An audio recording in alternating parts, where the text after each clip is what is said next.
So, today I am worried that I might ramble a lot as per usual, but I do have a little agenda to try and keep me on track, and so I'm hoping that the most time I'll spend is on going over the articles I want to go over.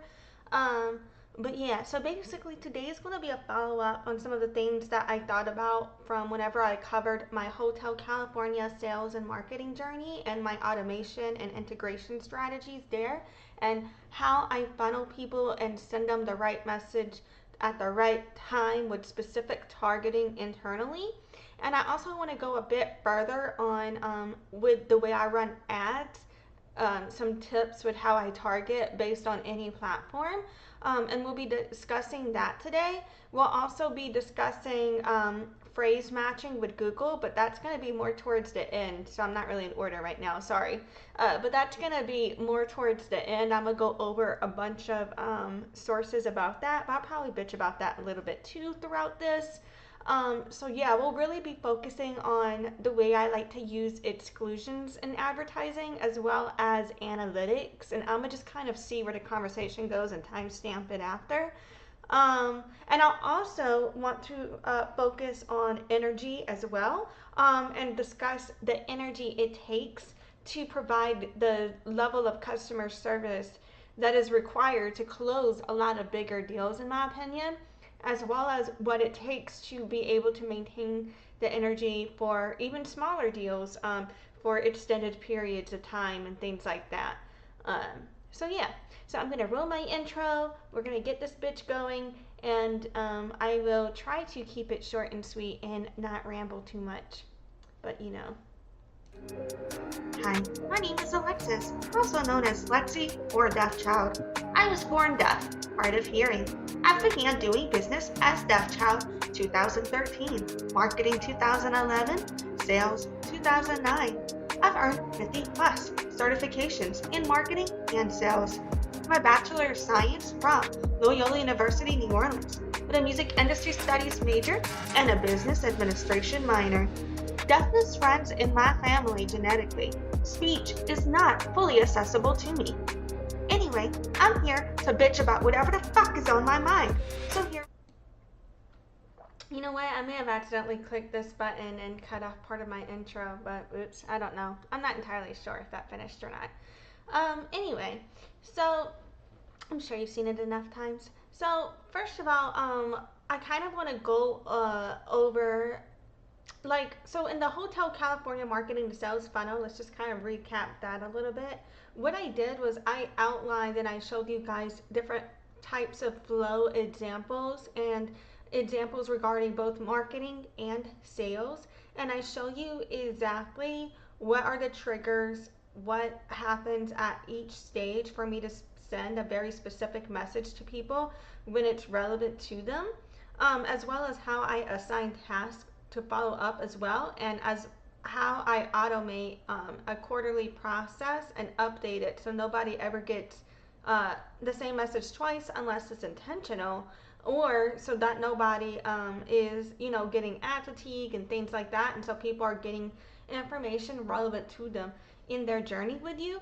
I discuss how I do all of that in my Hotel California flow. And I also give you call scripts in there, different examples, and these scripts can be used not only for calls or online meetings, but also in text messaging. Like, you can make it applicable to everything, or the different types of responses you could use in comments or messages or any point of engagement with a lead. Um, and yeah, so that's all in there. I think that's everything I covered, if I'm not mistaken. I spent a lot of time in that video explaining my Hotel California flow system in terms of you can check out, but you can never leave. It's all based on consent though. So you can unsubscribe anytime, or if you let us know, you know, you don't want to be involved at any time, we'll remove you from that. And so yeah, I do joke unsubscribe or die, but I don't know if that's appropriate, but I have said that a few times. Sorry about that. So yeah, what I did not touch on though is what we're going to get through today. So first of all, analytics. I don't know how much I went into analytics last time, And platforms do matter, but I want to focus less on which platform you're looking at your analytics in, because, every social media has analytics platforms. Then the advertising side, when you're running ads, there's specific analytics for those. And then there's other external platforms you can use for analytics. And so there's just a lot of ways to look at analytics. And so I'm not going to spend time going over all of those different platforms and everything like that. Instead, I'm just going to discuss the overall metrics that I would be looking for no matter what platform I am on.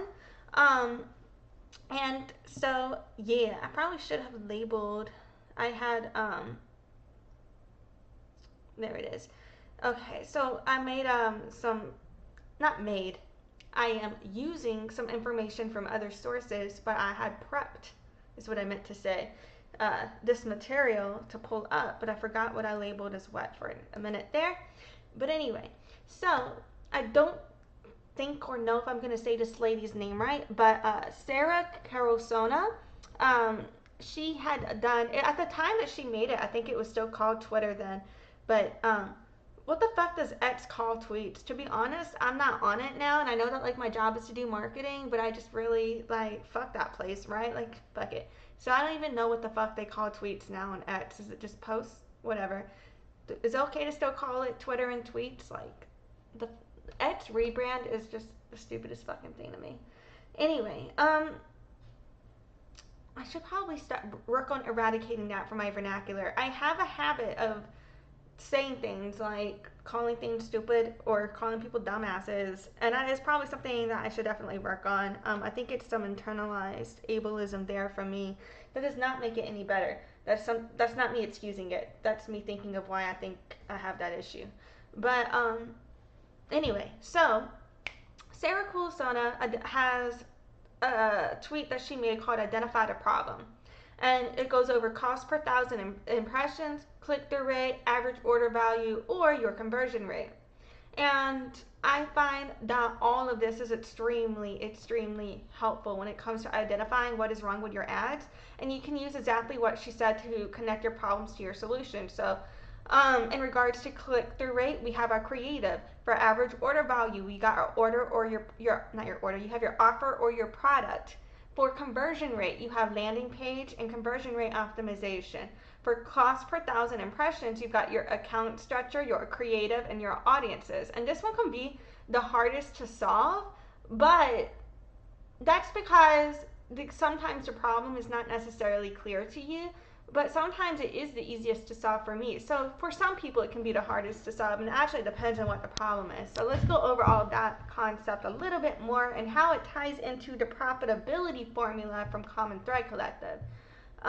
So Common Thread Collective, that's their, they have two brand names, Common Thread Collective and Your Admission Co. So your Common Thread Collective is if I'm understanding what they do correctly, is the side where they help e-commerce brands run their ads, and Your Admission Co. is the side where they help marketing agencies do the same for others. And so they have two brands there, but this profitability formula I have is from their education, and it ties into the Sarah Carosona tweet above. So it is money equals visitors times conversion rate times average order value. So you can fix how much money, if you're not getting enough visitors to your landing page, then something is wrong with your ad. If you're getting visitors to your landing page, but they're not buying on your landing page, then something is wrong with your landing page. If you're getting visitors to your landing page, if people are buying from your landing page, but you're still not making enough money, something is wrong with either the way you have your ads running in relation to what your offer is at that price point, or something is wrong with your pricing or your ability to upsell, things like that. Like there are issues that could be solved. So that goes back to that Sarah Carosona tweet where she was saying, in terms of the cost per thousand of impression with your account structure, creative, and your audiences being the hardest to solve, well, if you use that idea in connection with below, you get it, right? Because if you have visitors to your webpage, right? So you can have cost per thousand impression but then you could have no click-through rate or no visitors. So if you have people looking at your ad but they're not clicking on the ad, something could be wrong with the ad because it's obviously getting seen. That's when you know it's creative. But if people are not looking at your ad at all, that's when you know it's account structure or setup because it's not getting seen. If people are going to your ad but then looking at your ad but they're not clicking on it, it can also be an audience targeting issue. And you can check that by knowing if your message is aligned or not. Because, like I've seen people that just accidentally ran the ads to the wrong things, or the ads that they were running for could be confusing. For example, I hope they don't mind me using them as an example, so, oh well. But, so, for a corporation that I work for, they wanted to convince people to buy into owning a franchise with them. And part of their ad strategy would be to target people of different career fields.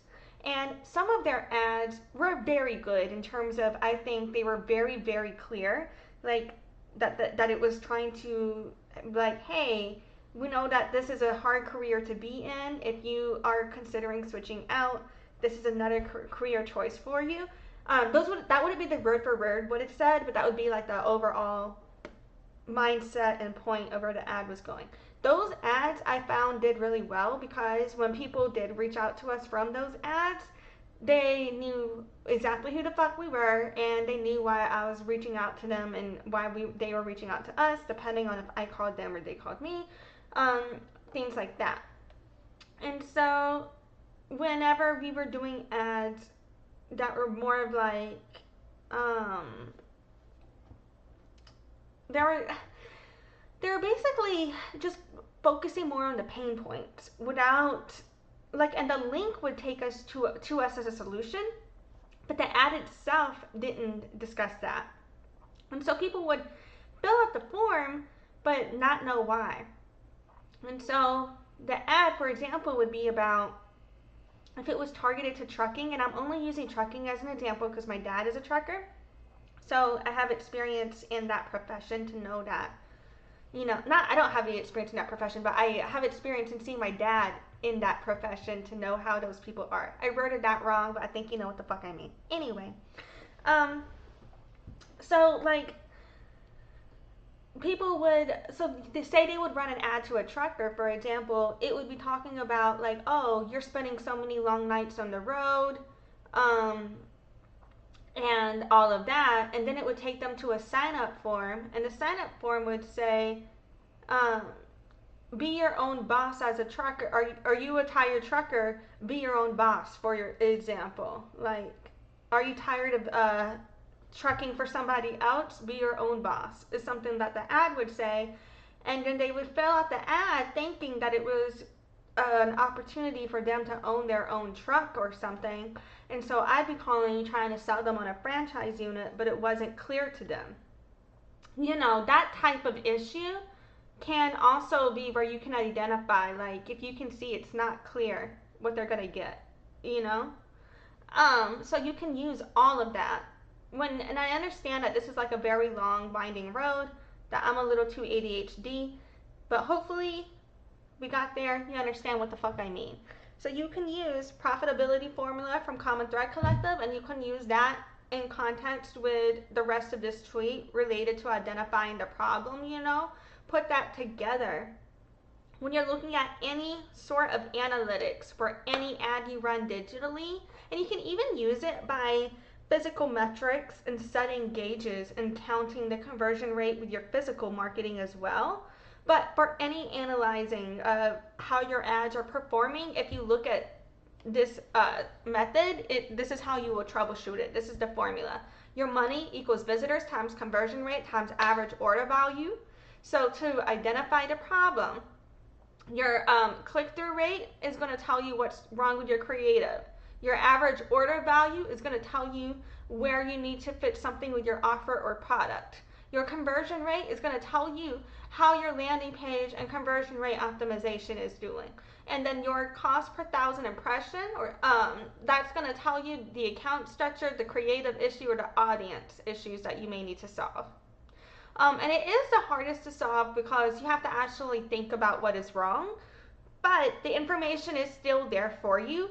The rest of those other metrics are way more like simple because there's like only one thing that could be wrong, basically. You know what I mean? Because it's a funnel, it's a flow. So if they've gone through these steps, then obviously the issue is where it was right before. You're paying attention to where people fall off with you. You know what I mean? It's like having an argument with somebody and then thinking back on the conversation and then thinking of things that went wrong on either side or something like that, for example. So yeah.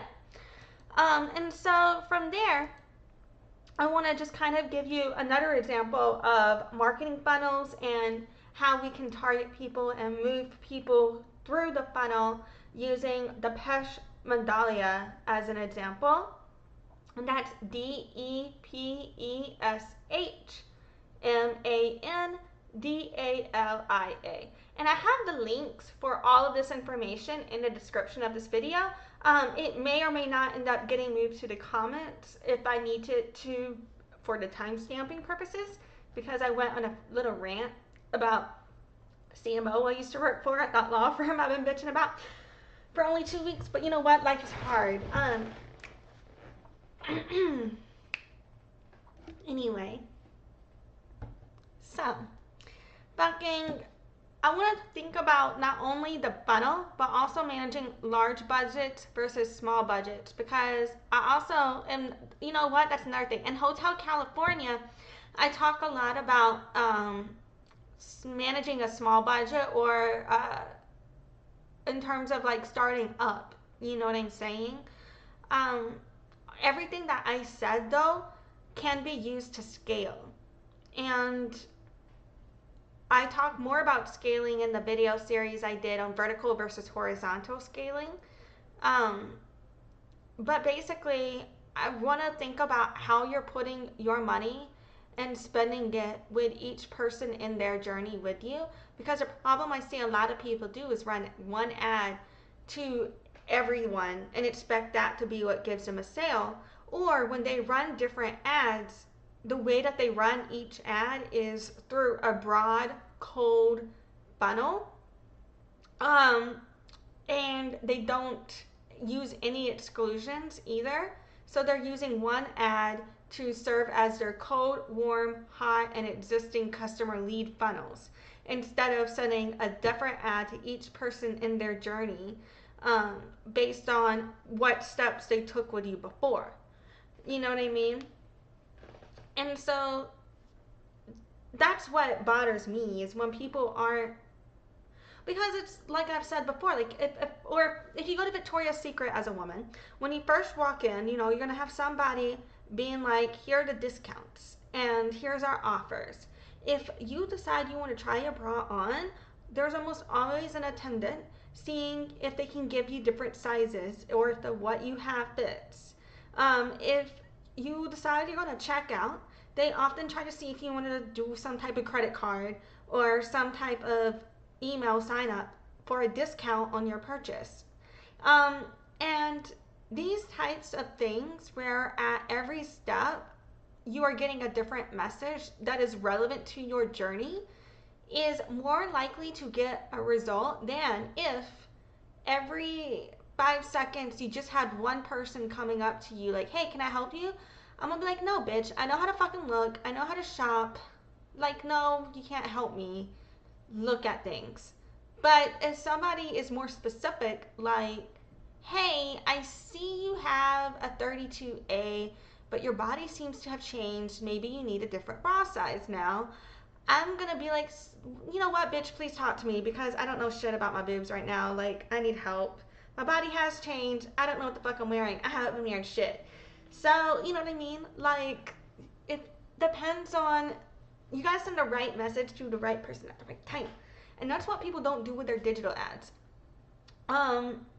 Because if I'm in a cold funnel There should be no reason that I'm seeing ads for you as if I have ever bought with you before. You know what I'm saying? But I'll be seeing ads saying like things such as, thanks for joining me at my event. And if it's a free post, that's great. But if it's an ad, maybe they're doing it from like a FOMO thing, kind of like trying to make people feel like they missed out if they weren't in attendance, you know, for a broad funnel. But for me, when I see that type of wording, I'm just kind of like, bitch, I wasn't there. Like, why am I seeing this? Why are you paying for me to see this instead of posting it for free? You know, especially if they have it with a link to for their next show. I'm like, actually, okay, it could be cool depending on the picture. But it's when people don't have a link to their next show or something, then I'm like, this is just a vanity ad. There's nothing to buy from here, and it's just them boosting a post to get more engagement on it. You know what I mean? Like, that's a thing too. Like, and that's another issue. I see a lot of people, they boost their fucking posts for vanity metrics, but you're not gonna get sales from that. And a lot of people, whenever they run ads, they'll be running ads and they set up the ad telling the platform that all they want is views on the ad. And that's all they're going to get. They're not going to get conversions for that. That's a different way you set it up. And that's another reason you funnel people, right? Because if you start off with your cold audience focusing on views, and then you take the people that viewed you, and you that had because there's different ways you can move people through cold, warm, hot, and existing. So, god damn it, OBS just did this thing for me where it said disconnecting, reconnecting. So I don't know if it's working or not, but I was going on an hypothetical example about if you were a musician running an ad. So I said if you were, you know, put a music video in your cold funnel, make that you just want awareness, you just want people to look at the music. And then for retarget people who watch the video, send the people who watch the video to the web page to buy tickets to your show. And then for the people who for the people who visited that but didn't buy, retarget those. Those are hot leads because they're still considering, particularly if you can do an abandoned cart ad through some mechanism. But if not, then you can just do it by the page visits. But if you can do it, be more specific for abandoned cart, even better.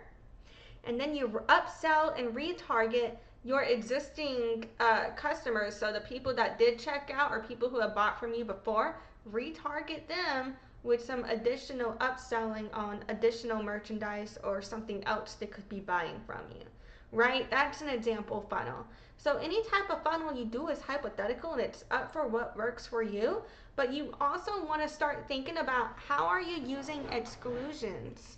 Because a lot of people, they focus too much on inclusions in running ads. They put so many inclusions that they're actually trying to exclude people. And it can be a lot simpler to, instead of worrying so much about inclusions, to worry a bit more about exclusions. And that's how you can push through people through the funnel. And so for me, for example, if you're buying a consultation from me, for example, you can go through my book online page. Then you can either go directly from my book online page to the calendar page, or you can go to a specific service page. Then you can go to the calendar page, then you check out, right? So it's a 3 or 4 step depending on how you get there. So say I take somebody for a cold funnel, take them to my service page, right? Then we take the people who went to my service page, we retarget those people who went from the service page to the calendar page. Then we retarget people who went from the calendar page to the checkout page. And so that's how you move them from cold, warm, and hot. So the way you target and exclude is by using the URLs. So for the cold, I would exclude anybody that has visited my calendar page or my checkout page, for example, right? For warm, or anyone that's bought from me before. For cold, I'm never trying to retarget existing customers unless it's been a long time since they bought from me.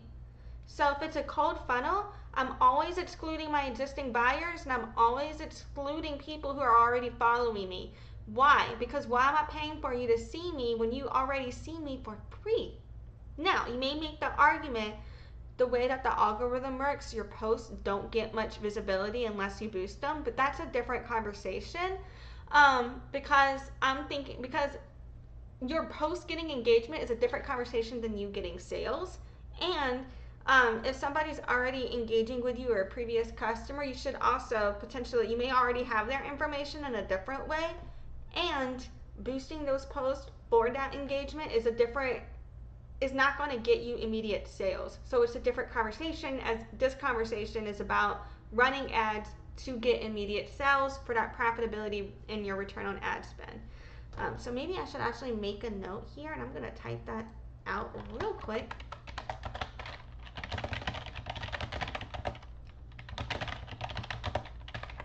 I'm doing a different video on the difference between boosting posts for engagement versus running ads for sales or any reason. I'm going to do that on a follow-up video because I am rambling too fucking long. But yes, okay, so I think I actually did cover everything though. So we talked about, actually, you know what? There's one more thing I need to talk about. Okay, so we talked about using exclusions. We talked about troubleshooting ads with the profitability formula. We've talked about analytics. I want to talk about a few more things, actually. I apologize. I'm a liar. Let's see. Actually, telling the truth is extremely honest to me. Not honest. Well, extremely important to me. And I've been thinking a lot about, like, every time I say something wrong, you know, or if I make a mistake, as a way to kind of dismiss myself or just be like, oopsie, I'll often be like, oh, I lied. But honestly, now I feel like I should stop doing that because lies have really fucked up my life in the past in terms of other people using lies to hurt me. And they admit it too in a lot of cases. They just don't give a fuck about taking accountability for it. Actually, my entire life, people have used lies to harm me. So telling the truth has always been very important. And I've always been gaslit, you know. For example, I'm deaf. I'm born deaf. My entire life, no one has believed me. And so being believed and having my truth verified has always been very important to me. And I don't know. But yeah, I don't know. Anyway, where am I going? So I'll timestamp all this shit after, and y'all can go watch what you want to watch or whatever. So we went over broad. So whenever I talk about broad ads, broad prospecting and broad advertising is the same as cold advertising strategies. That's what that means.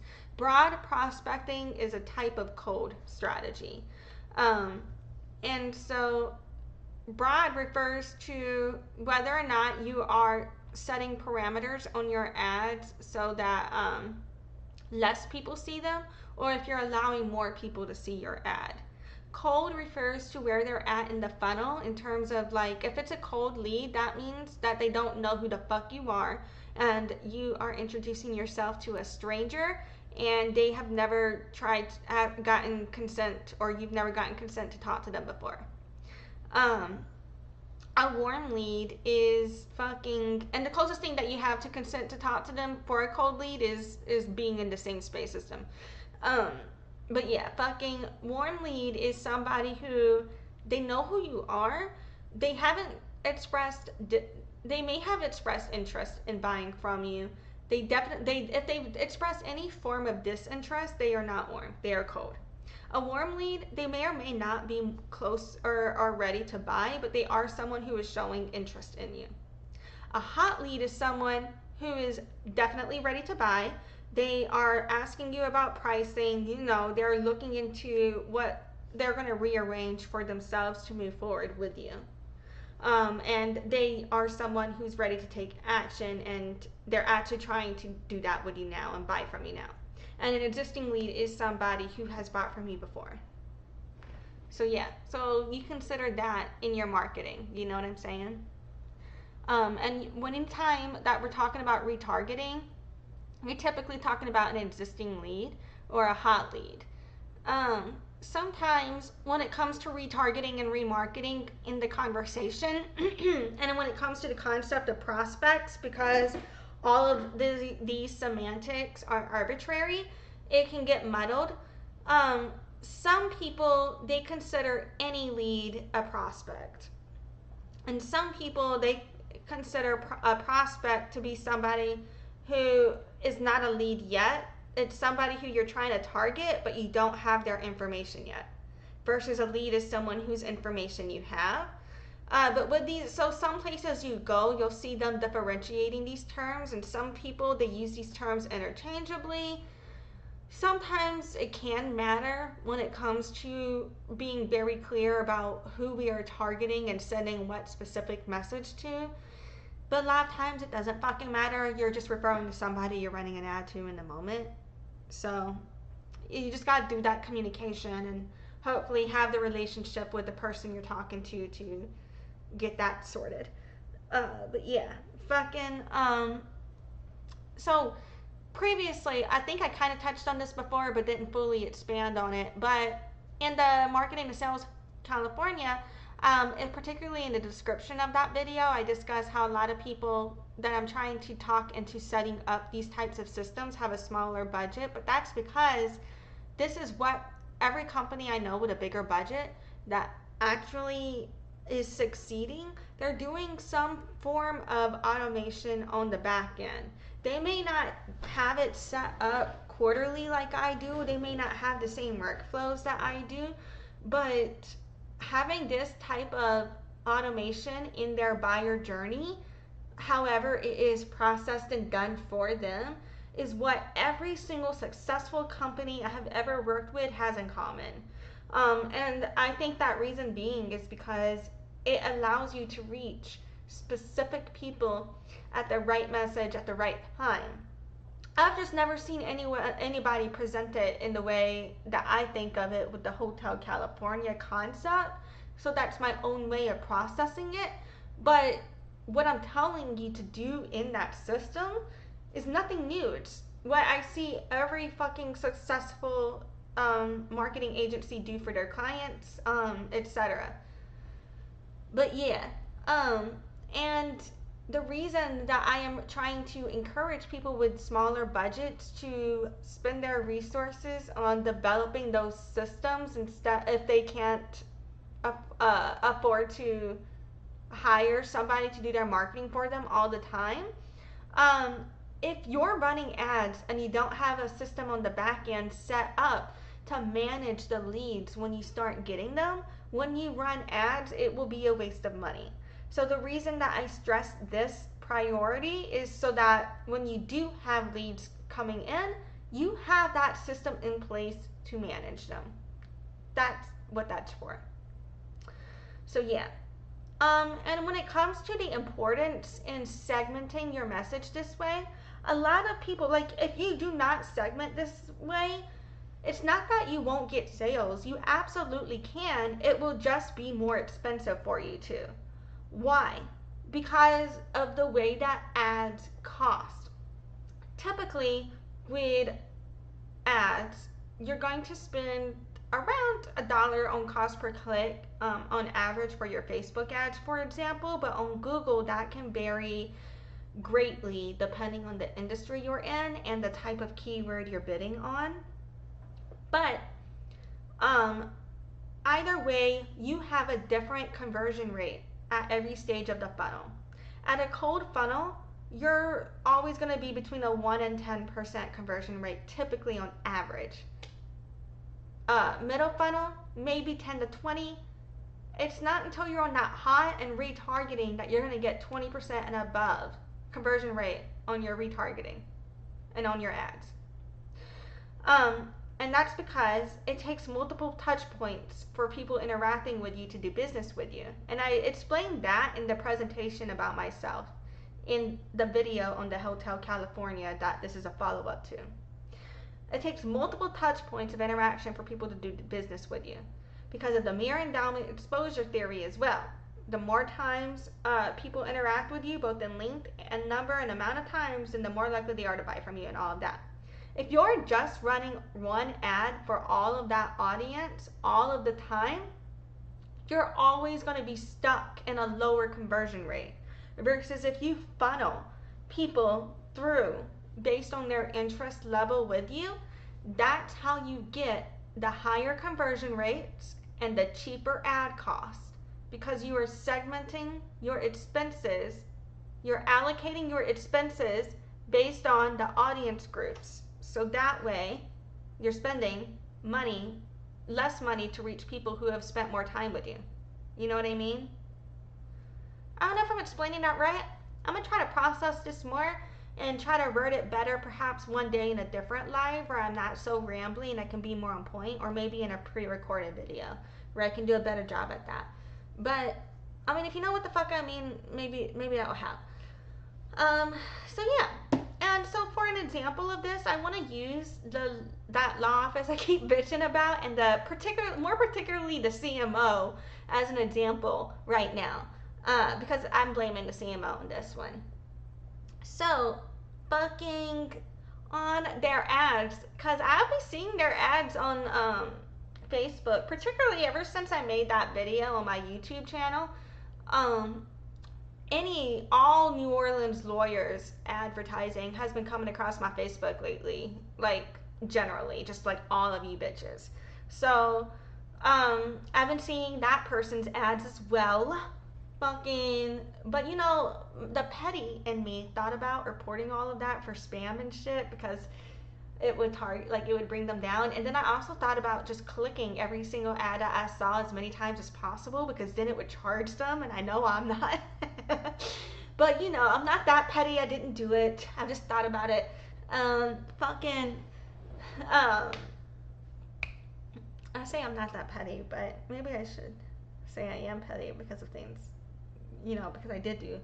But that's not why I did that, though. There really isn't. But I could see why it would look petty. But it's not. I didn't do that to be petty. I did that because bitches got me fucked up. But anyway, we're here now, and I'm talking about filing the complaint. Yeah. About the EEOC, Office of Disciplinary Counsel, Louisiana Workforce Commission. So anyway, fucking on their comments, I am so ADHD, but it's fine because if you watch me, you're here for it. So on the comments of that video, fucking they'll be putting things like, and I'm gonna change some of those words slightly, but it's basically the same thing. They'll be putting the people that see the ad, other people, not me, are commenting things like trauma chasers, ditch your family from your commercials, and they're also blaming them for cost increases. It's kind of fucking funny. Like, every time I see an ad for those bitches, I go look at the comments, and it's just a bunch of negative comments. There's some positive ones too, but the amount of negative ones really stands out for me. But okay, so those types of comments though, they should really only be on a cold, broad ad with no targeting, where you are literally throwing spaghetti at the wall to see what sticks, okay? If those comments are on a retargeting ad or ad based on moving people through your sales or marketing funnel, if they're on every single one of your ads, then you are doing things wrong, using exclusions in ads to target correctly. And if I have been clicking your ads, you should have a funnel for me to move through, even if I didn't fill out a form. Like, why am I only seeing cold ads and I'm not seeing any retargeting either? But that's a different story. Fucking, like, I don't know. That, you gotta funnel it. So you want to use your exclusions, okay? So that way you're not resending the same message to people who are seeing it over and over. They get ad fatigue. And yeah. And you want to also use those exclusions to avoid other funnels between the funnels. So yeah. In my previous videos, I'm gonna link those in the comments after this shit. I've talked more about that, about moving people through the funnel. And I've talked also a little bit more about ad account setup previously as well. Um, and so, yeah. So let's see. We've covered, I think we kind of covered everything. One more thing. We've covered exclusions. We covered the funnels. We covered the profitability. I've talked about, let's see, sending the right message at the right time. I bitched about my former employer about 100 fucking times. They weren't even my employer at this point. Like, really, I was there for 2 weeks. Like, why am I so mad? It's the way they treated me, I think. I don't like it when people do that shit to people. And it's the way that I think they only did that to me because they didn't think that I could do anything about it. Like, they didn't think that I mattered, you know? Yeah. And maybe I can't do anything about it, but I can bitch about it. I can bitch about it now. Yeah. Anyway, fucking the last thing I want to touch on before we move on is the energy it takes to market. In terms of how much energy you put into getting everything told. So when I talk about like using my customer service voice, and I talk about how you funnel people through the system, and I talk about what it takes to engage with these people, in a lot of these situations, no one ever talks about the physical and mental energy required to sell in a good way. You know, like I used to be fucking convincing people to give me $45,000. Like that's like for them, that's years and years of saving.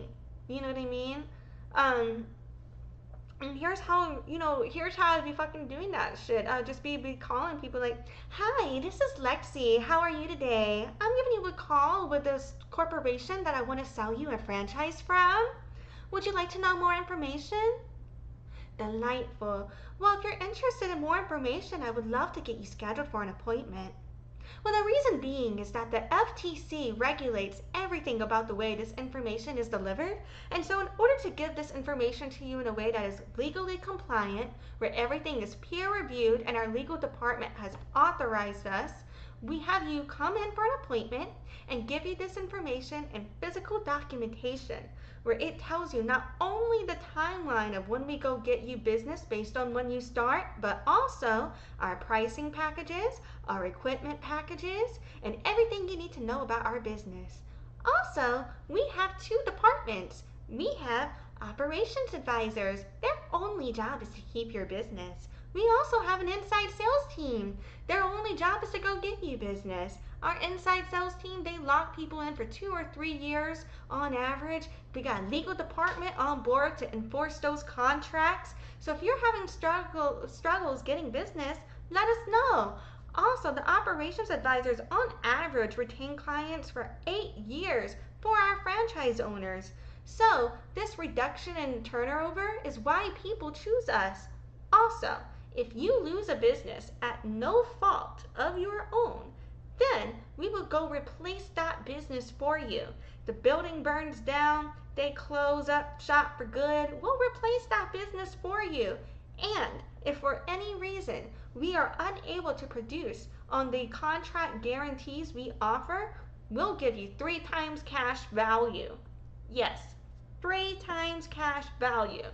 So there's no way that you can lose. And if you want out, you can sell your business. So no matter what, you're making your money back. You're either getting 3 times cash, you selling it for what it's worth. You can get out at any point if you're unhappy. You know what I'm saying? And those would be the types of talking points that I would use to sell people in that franchise. And it works because that fucking business works. And speaking of, if you ever want to own a franchise, you want to know what the fuck I'm talking about, you want more information, let me know. I'll put you in touch with my people. Because that is a real offer, that is a real thing, that thing actually exists, and I can put you in touch with the right people. But anyway, but the buy-in, as of the time of this video, depending on the region, can start, because the pricing, you know what, I'm not even going to say the price start varies on region. The price I mentioned earlier, that $45,000 price, is only for the New Orleans, not only for other regions too, but is referencing the New Orleans region at the time of this video. Pricing changes over time as well. But yeah, so you know what I'm saying? All of that is how I got people to buy. But that takes energy. The level of energy it takes to sell people on that with enthusiasm and to make them believe it is a lot. It's very draining. You could a 20-minute phone call can literally make me feel exhausted for an hour after that, to where I need to do something else because I can't put that same level of enthusiasm into another fucking call. You know what I mean? Because, like, it's not that I don't believe in the offer, because I wouldn't be trying to convince people to be putting their money into something that I didn't know was going to be a good thing for them. But it was like having to convince people at all. You know what I mean? Having to do that labor to convince people is extremely fucking draining. And I'm fucking good at it.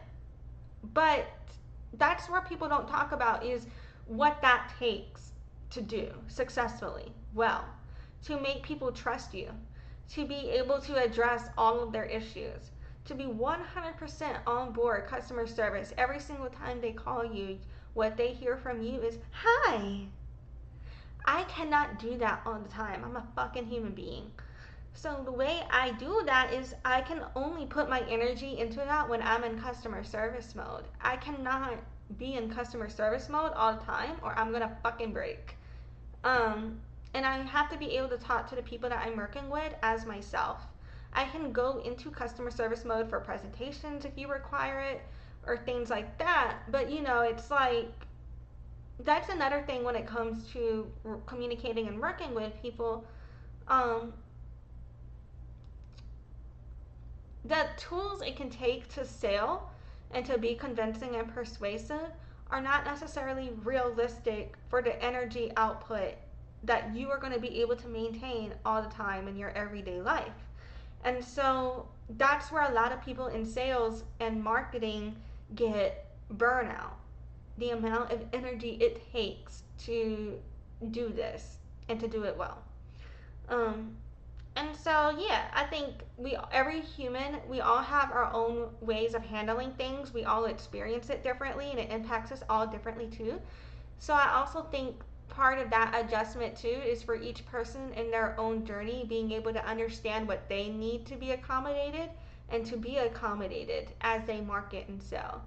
And I think when it comes to emotional accommodations in the buyer's journey, when people ask for those accommodations, they're often seen as less than, because, you know, oftentimes the people spending the money only see it as numbers. They don't see it, the people as individuals. They don't understand processing each person's story and experience, you know?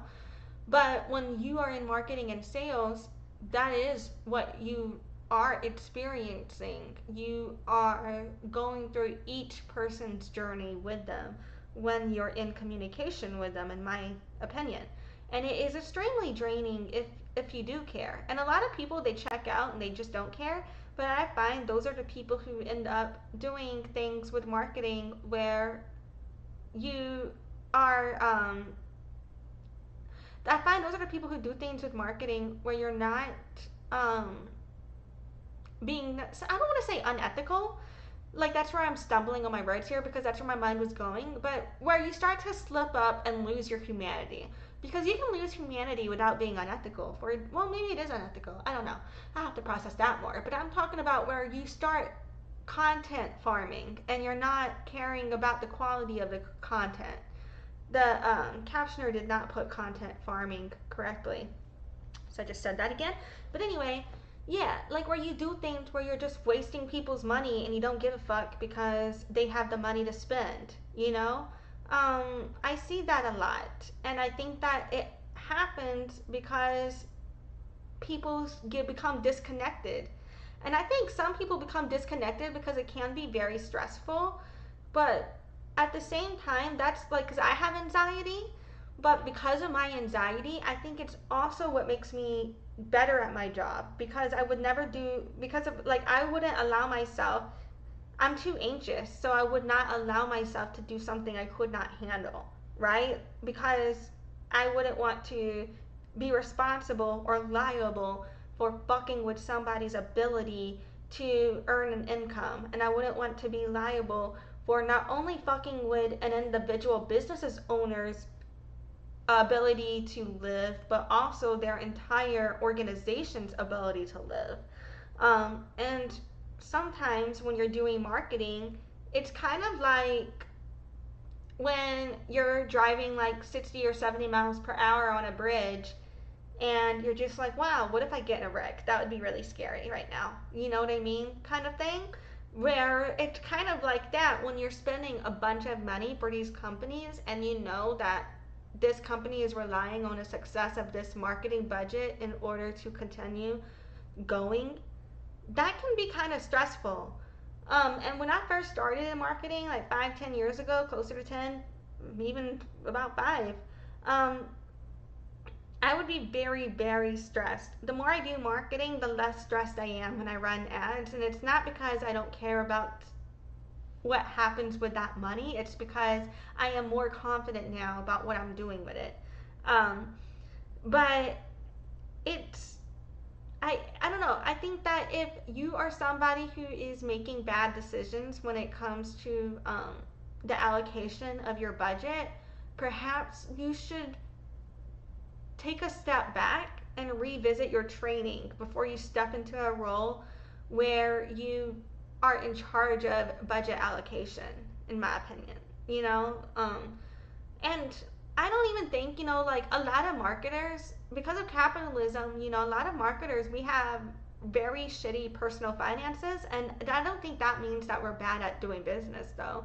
I know a lot of people who, because of capitalism, because of our lives, because we weren't fucking born rich, um, and the market is what the market is. So, based on our history, up to certain points, you can only charge so much based on what you can do in a moment as well. Um, and then also, timelines can be temporary, projects are temporary. So, I know a lot of marketers who, go bankrupt. I haven't declared bankruptcy myself, but maybe I should have. Fuck. I'm not saying there's anything. My mom has declared bankruptcy. I'm not judging anybody for declaring bankruptcy. Um, I've read for bankruptcy attorneys. I've sold bankruptcy cases. Sold for. I didn't use the right words, but you know what I mean. But like I know people who are really good at marketing that go bankrupt.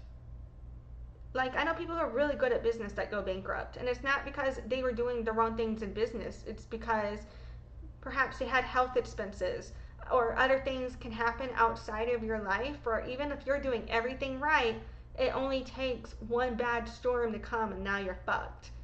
You know what I mean?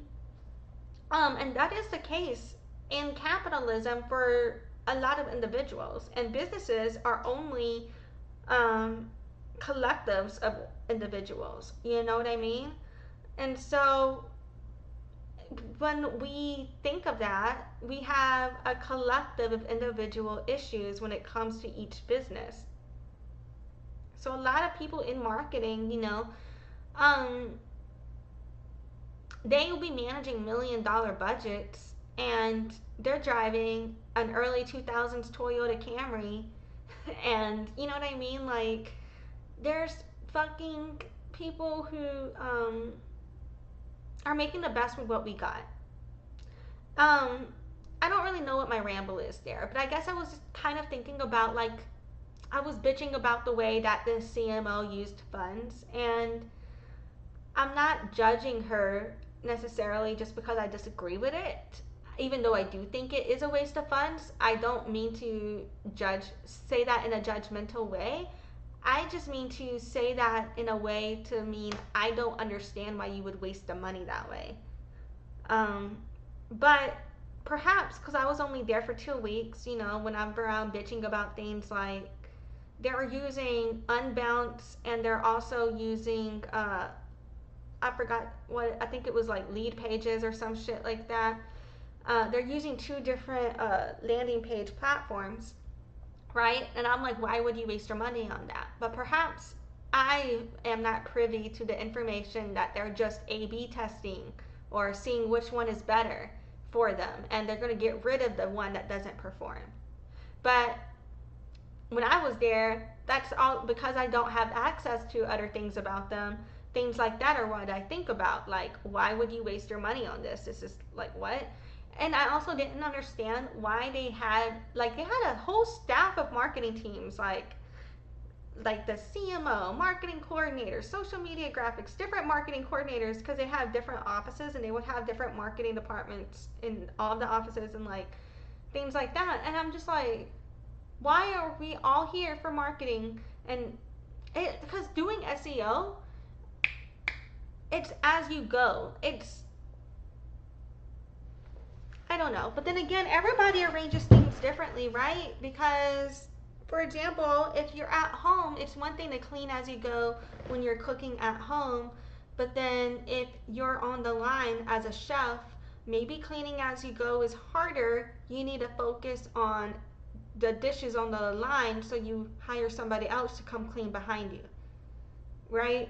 Or something like that. Maybe it's like that, but I don't know. Anyway, I apologize for that ramble, but we are here now. What I'm gonna do is do a little break. I am both like feeling like maybe I'm a little too ADHD and all over the place for this discussion, but then I'm like, wait, is that ableist of me, right? There's my internalized ableism. And then part of me is like, I'm both happy and disappointed that I've done this in this way, right? Because I'm actually glad I've expressed myself on a lot of these points, and I think the things I've said are good tools, things that I wish I knew earlier. And in some of what I've said, I'm just like, I don't know if I organized this or discussed this in the most cohesive way to make sense, and it's definitely not to the point. So I apologize for that. That's what I feel could be wrong. But anyway, I'm going to do a little break, and then we're going to come back, and we're going to do a little discussion on Google phrase matching, and then we will wrap this bitch up from there. So yeah, thank you for joining me.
appreciate it.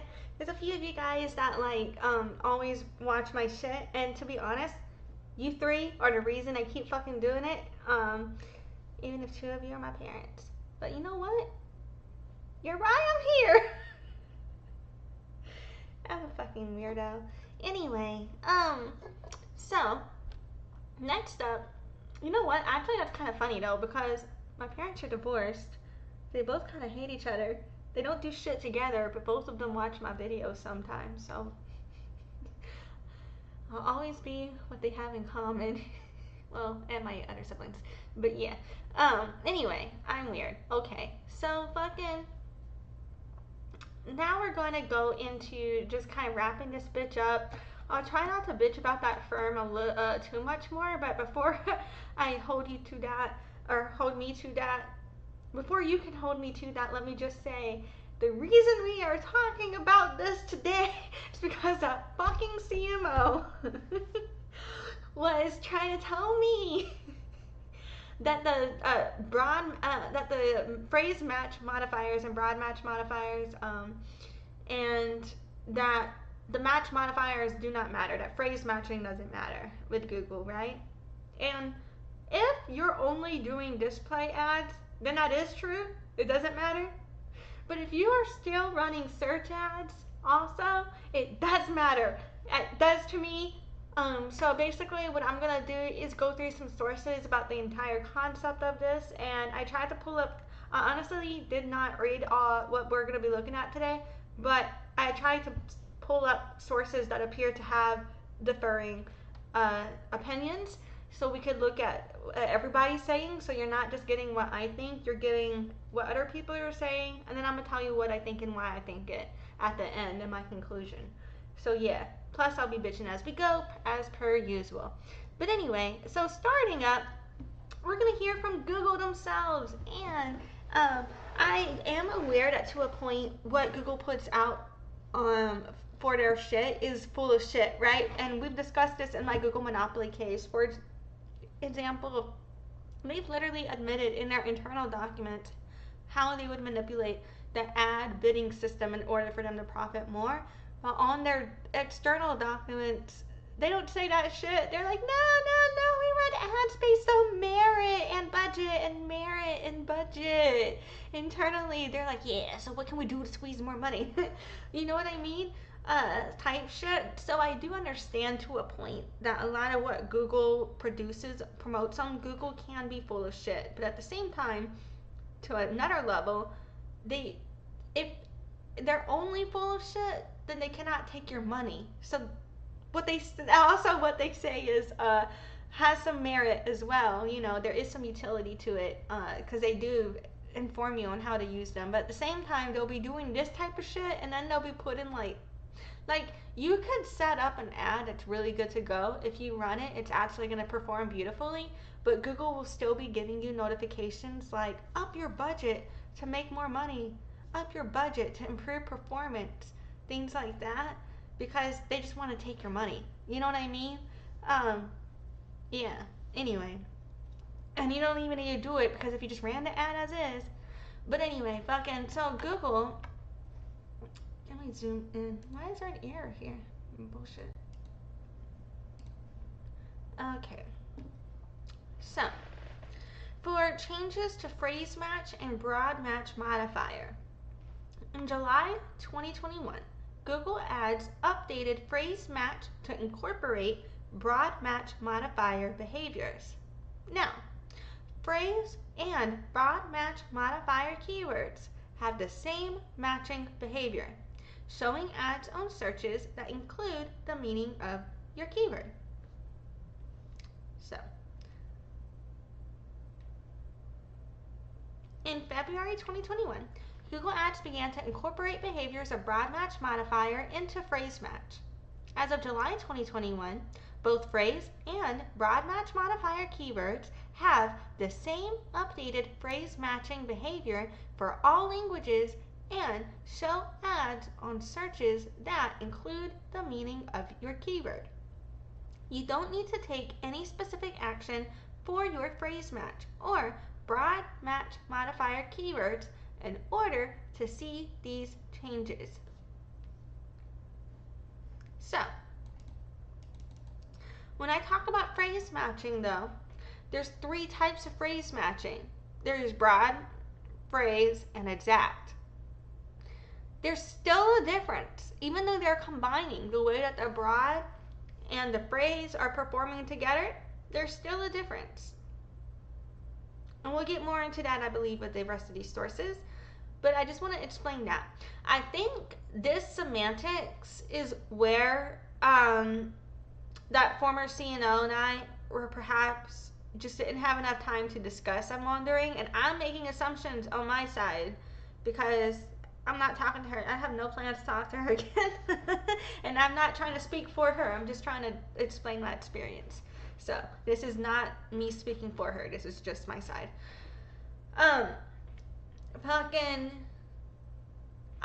wondering if that's all she meant in terms of phrase, that the matching didn't matter anymore because of the broad and the phrase being combined. I'm wondering if our disagreement is just caught up on the semantics of this issue. And we could have been saying the same things, perhaps, but I don't know. Because the phrase matching does still matter, in my opinion, because there's still a difference between phrase match and exact match that you could go for. And there's still different ways that you can target based on your keyword choice still with the same intents and purposes of broad and phrase and exact keywords, in my opinion, depending on if you use display or search. And again, if you use display, none of this is relevant because it doesn't matter. It's just broad shit. They're doing what the fuck they want to do. With search though, we'll be looking at all of the source material on it. But to my knowledge, unless I'm not, but like I believe they're having changes, but that there's still levels of it and it still exists and it can still matter. You know what I mean? But we'll just keep going and maybe I'm wrong. I could be wrong. I'm not saying I have to be right. I'm discussing my understanding. Anyway. And it has a note here. It says these changes to phrase match and broad match modifier don't impact exact match, broad match, or negative keyword match types. And that's another thing, because there always has been a difference between broad match modifier and broad match, but that's a different conversation that I don't really want to get too into.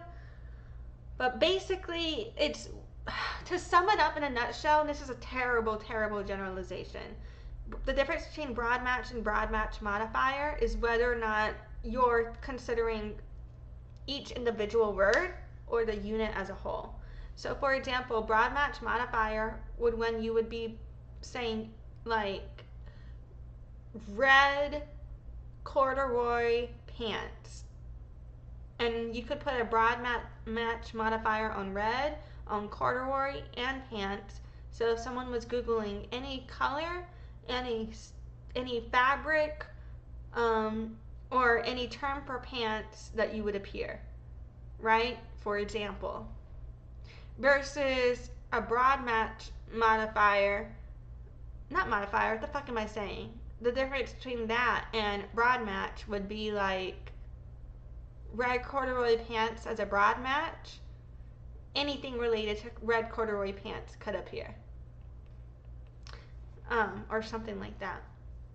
I don't know if I'm saying that right, but you know what? We're just gonna roll with it for now. So, updated phrase match. The updated phrase match simplifies match types by combining the control of phrase match and the expanded reach. You know what? Okay, I'm sorry. The difference between broad, phrase, and exact. Theoretically, broad, if someone says red corduroy pants, as a broad, anything having to do with red corduroy pants would appear. If it's the phrase red corduroy pants, then, and it could be red or corduroy or pants, you know what I'm saying? It might appear. If it's the phrase, they have to be using the phrase red corduroy pants to appear, but they could be using that phrase in any type of conversation. So if they put anything else with it, you would still appear, or if it was similar words that basically meant that same thing, you would still appear. So for the most part, with phrase and broad, you know. But then if it's exact, it has to be only those words, and if it's not those words, you're not appearing. And those are the differences. But anyway, so for updated phrase match, it says the updated phrase match simplifies match types by combining the control of phrase match and the expanded reach of the discontinued broad match modifier. The new phrase matching behavior is more expansive than the former phrase match and slightly more restrictive than the discontinued broad match modifier. For example, the phrase match keyword moving services New York City to Boston will continue to cover searches like affordable moving services New York City to Boston. It will also cover searches that traditionally only match under broad match modifier, such as New York corporate moving services to Boston. For the updated phrase match, word order continues to affect matching behavior, and ads won't show for searches where the wording changes the meaning of the match. For example, people looking to move from Boston to New York City. Find more examples. I cannot speak. Find more examples of updated phrase match here, and it's got a link. And then it shows like one's like kind of like a Venn diagram where it's two circles inside of one inside a smaller one inside of a bigger one, and then the other one is just one circle. So it says keyword equals moving services New York City to Boston, or plus moving plus services plus New York City plus 2 plus Boston. So what they're wording right here is the old way for broad match modifier. And the difference between a broad match modifier and a broad match would be, if it was broad match, it would have just been plus moving services to New York City to Boston. But with the plus being in front of each single one, that is what makes it the broad match modifier. And then with the keyword being in quotation marks, that's what makes it a phrase match. If it was in brackets, it would be exact, if I'm understanding correctly. So it says before, there was a difference between phrase match and broad match modifier. But after, it's just updated to phrase match. So, if I could understand, like, based on these updates, if somebody did, I had a light, but it just fell. I understand that if based on these updates, I'm not even gonna try to put that thing back up. Based on these updates, where was I? I apologize. If based on these updates, you know, if you were running a campaign and these updates happened overnight and you had your campaign set up a certain way, that could really fuck with, you know, everything about your campaigns if you were not paying attention to it. So I could understand how somebody who runs ads or does marketing, like, may have been relying on certain terms and then these changed overnight, and then the way that their ads are showing up changed to where they were just like, yeah, it doesn't fucking matter anymore. That I could kind of get to a point, perhaps, if it like had negatively impacted you, you know, and you didn't know why, and so then you were just like, yeah, it doesn't work. That's kind of the only explanation I could have for, unless if the conversation wasn't a semantics issue, if she actually thought that it just doesn't work anymore, that's kind of the only logic I can come to, like, because otherwise it's like, are you not paying attention, or I don't know, you know what I mean? Or maybe I'm wrong for thinking that. But anyway, the note here, it says ads may show on searches that include the meaning of your keyword. The meaning of the keyword can be implied, and user searches can be a more specific form of the meaning. For broad match modifier as a separate matching behavior is no longer available. This change means that existing broad matching modifier keywords will behave exactly as if they were phrase keywords, and you are no longer able to create new broad match modifier keywords. So, previously, before 2021, there were 4 ways you could run your keywords. You could do broad match modifier, you could do broad, You could do phrase, you could do exact.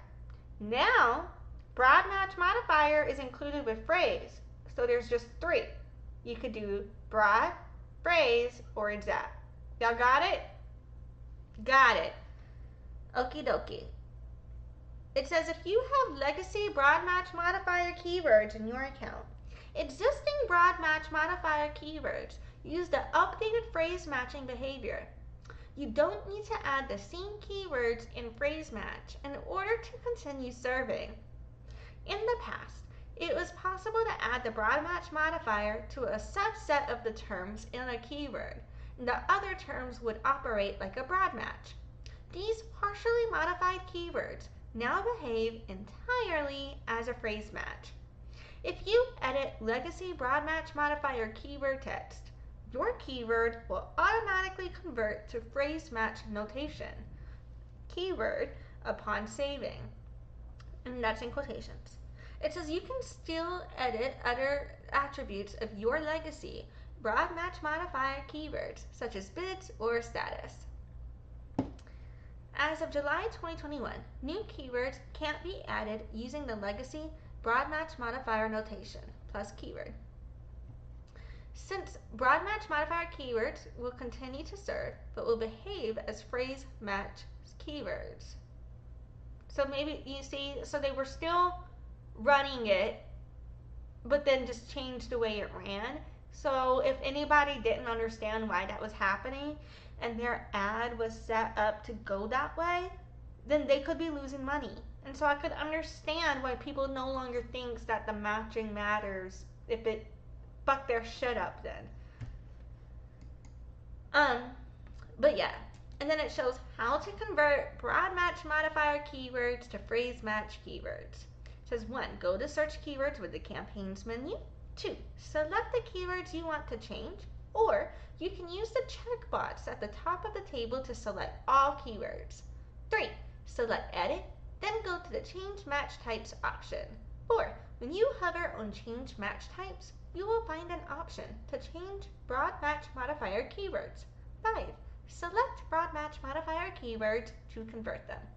So these steps also could change overnight, tonight, or at any time. You know, they change that shit all the fucking time. And I mean, to a point, I think it's very important to understand how to use these platforms, but I don't focus on remembering whether the fuck these buttons are or what the fuck they call them, because that shit's gonna change all the time. You know, you just, if you understand how it works, it doesn't fucking matter. You'll get there when you get there. You know what I mean? That's probably terrible advice. But I mean, okay, that's probably terrible advice for if you need to understand what it is now. But it's good advice for when shit has changed on you so many times and you're tired of keeping up with it. Then what? Then how do you keep processing it? That's how. That's how. Okay. For recommended actions, it says check the remove redundant keywords recommendation to highlight redundant broad match modifier keywords in the same ad group where the keyword is already present as phrase match. Monitor your traffic and add negative keywords if you wish to exclude certain queries. Check your campaign budgets to make sure you aren't budget constrained, as some phrase match keywords may see an increase in volume. Review the new ad keyword recommendation to see if there are additional keywords you should add to maintain coverage. Because we're tightening broad match modifiers reach, there may be some queries you're no longer reaching using your existing keywords. And we've labeled these keywords in the list of recommended keywords. Learn more about recommendations.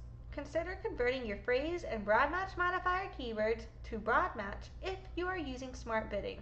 This will maximize your reach while still respecting your performance goals. So right here, you can see there's still a difference between broad match modifier and broad match does still exist. And I think I said before, like about using the plus signs over broad match modifier. I think I accidentally said use plus with broad, but it's actually just type that shit. I'm about to call myself stupid, but you know what? That's the internalized ableism. I am having a moment. Anyhow, it's my brain. But there's some more frequently asked questions and shit, but that's just a point.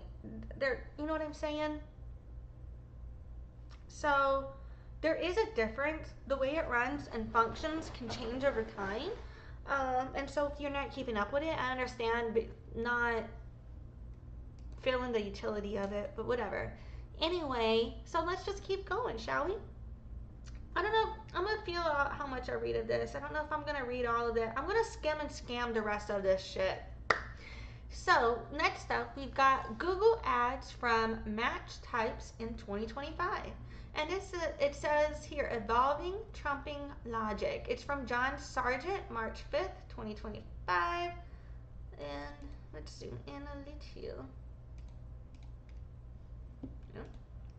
So, it says Google Ads has undergone significant changes in recent years in terms of how search queries are matched to keywords. These updates in Google Ads match types and keyword prioritization have major implications for performance marketing teams aiming to maintain control over their campaigns. I feel like I'm not reading this right. Here, we look at what seems to be a recent Google Ad keyword matching rule change, how Google Ads automation is influencing search term assignments, and what digital marketers should keep in mind. So I'm gonna just read this this part, and then we'll keep going. So the evolution of Google Ads match types. Google Ads historically allowed advertisers to control which search queries triggered their ads using three primary match types: exact match, phrase match, and broad match. So originally, exact match only matched searches that exactly mirrored the keyword. Over time, these changes expanded to include close variants, such as plural forms, reordered words, and even synonyms. Phrase match. Ads appeared when the search term contained the keyword phrase in order. But Google Ads AI automation now interprets meaning more flexibly. Broad match, the most expansive match type, allowing Google's machine learning to determine relevance based on user intent rather than strict keyword meaning. So yeah, it says historically Google Ads prioritized followed a clear framework. Exact took precedence when the term closely matched, then it was phrase, and then it was broad. But now this hierarchy has kind of shifted. But I think it's because broad keywords get priority placement, but I don't think that necessarily means that they have the highest purchase intent. You know what I'm saying? In my opinion. So that's a balance in my opinion. But yeah. So then it says new observations. Broad match taking precedence over exact match. So they're saying that advertisers have reported a shift in how Google assigns search queries to keywords when multiple match types exist in an ad group. While this change doesn't necessarily impact the number of clicks and what is spent, it does affect our control over which Google Ads search term lands on which keywords. This is problematic for pay-per-click campaign optimization and paid search performance marketing strategies that rely on keyword level precision.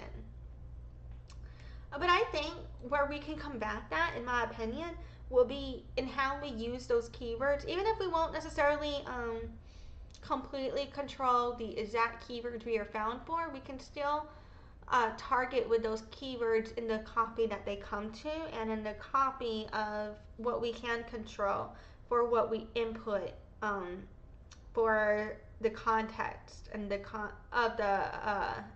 content of the ad. You know what I'm saying? And what is in that content also, because Google cares a lot about message alignment, and so what you put in your ad content can be more likely what Google is going to show it for. So if a certain keyword is an extreme priority for you to rank for, if you put that in your content for the ad, that's what's going to help you rank for that keyword. You know what I mean? It's all about alignment.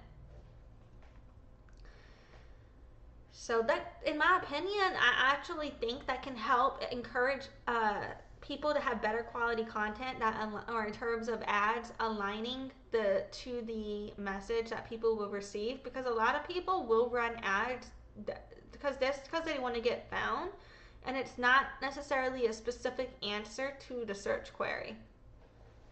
But yeah. And then it shows additional challenges with performance maps. And so where I was talking about display ads, where you can either basically go for search or for run like display network, this performance max is going to kind of be about the issues with that, in my opinion. So it says Google's approach to search term prioritization has evolved beyond just exact match versus broad match, with performance max campaigns now playing a more prominent role. While Google officially states that search queries match against account elements based on ad rank, recent advertiser insights indicate that ad rank might not treat all campaign types equally, and that performance match campaigns are increasingly taking priority over non-exact search terms.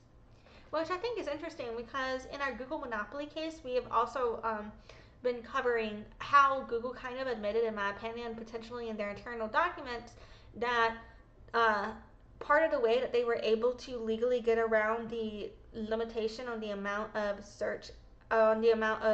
advertising that they were allowed to use for ads was by combining the search and the display ads, which gave them more space to use legally, or something like that, if I understood all of that correctly, and I could be wrong.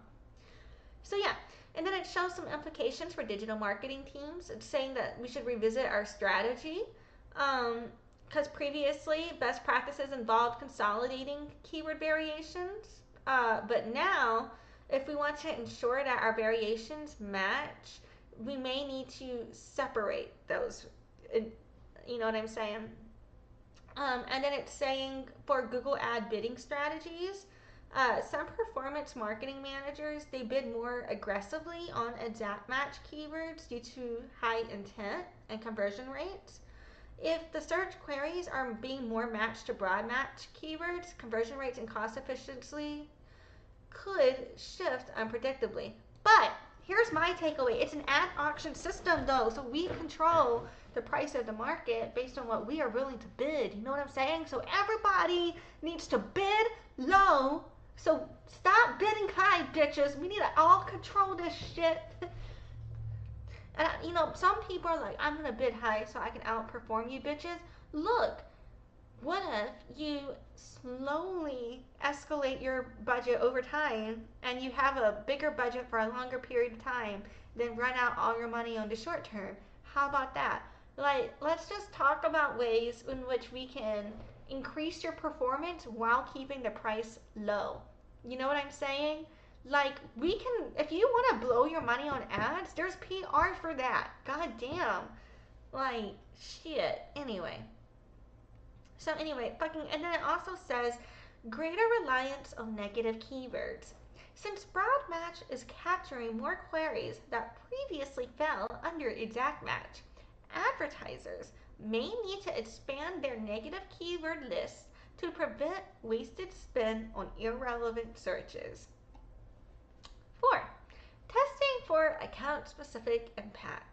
Not all accounts appear to be experiencing this change uniformly. Performance marketing teams should run controlled tests to determine whether their accounts are affected by creating duplicate ad groups because of the adapt and broad match variations, the monitoring of Google ad search terms reports to identify where the queries are landing, because you can determine which queries people are actually using to find you, and then just not pay for the ones you don't want to pay for, because why would you keep, if you know what I mean, paying for what's not serving you? So you can use your analytics to determine which keywords people actually buy from you from, and then remove the ones that aren't helping you actually close deals, in my opinion.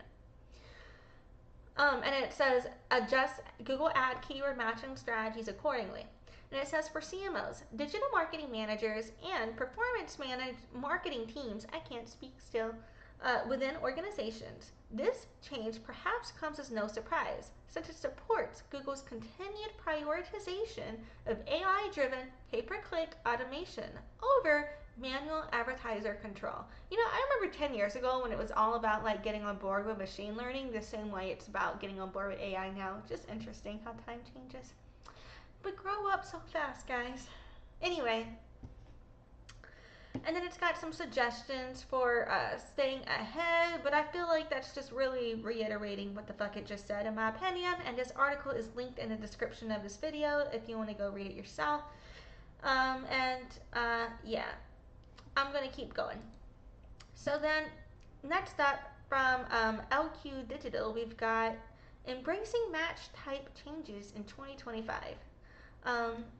And let's see, it says how Google Ads match type changes are reshaping campaign strategy. Over the past year, Google Ads has continued to shift toward automation and broad coverage, and match type changes have played a key role in that evolution. These updates have forced advertisers to rethink how they structure and manage search campaigns. The decline of control and rise of coverage. The most notable shift has been the continued expansion of broad match capabilities paired with smarter machine learning. Google has encouraged advertisers to lean into broad match plus smart bidding combinations, arguing that automation can identify intent better than strict keyword matching. My opinion is that they probably just want more money. And so they're just like, yeah, give us more power, in my opinion. But at the same time, I do think there is a use for broad funneling. Like, I typically do 40% ad spend on broad, and then I'm gonna do 60% on retargeting.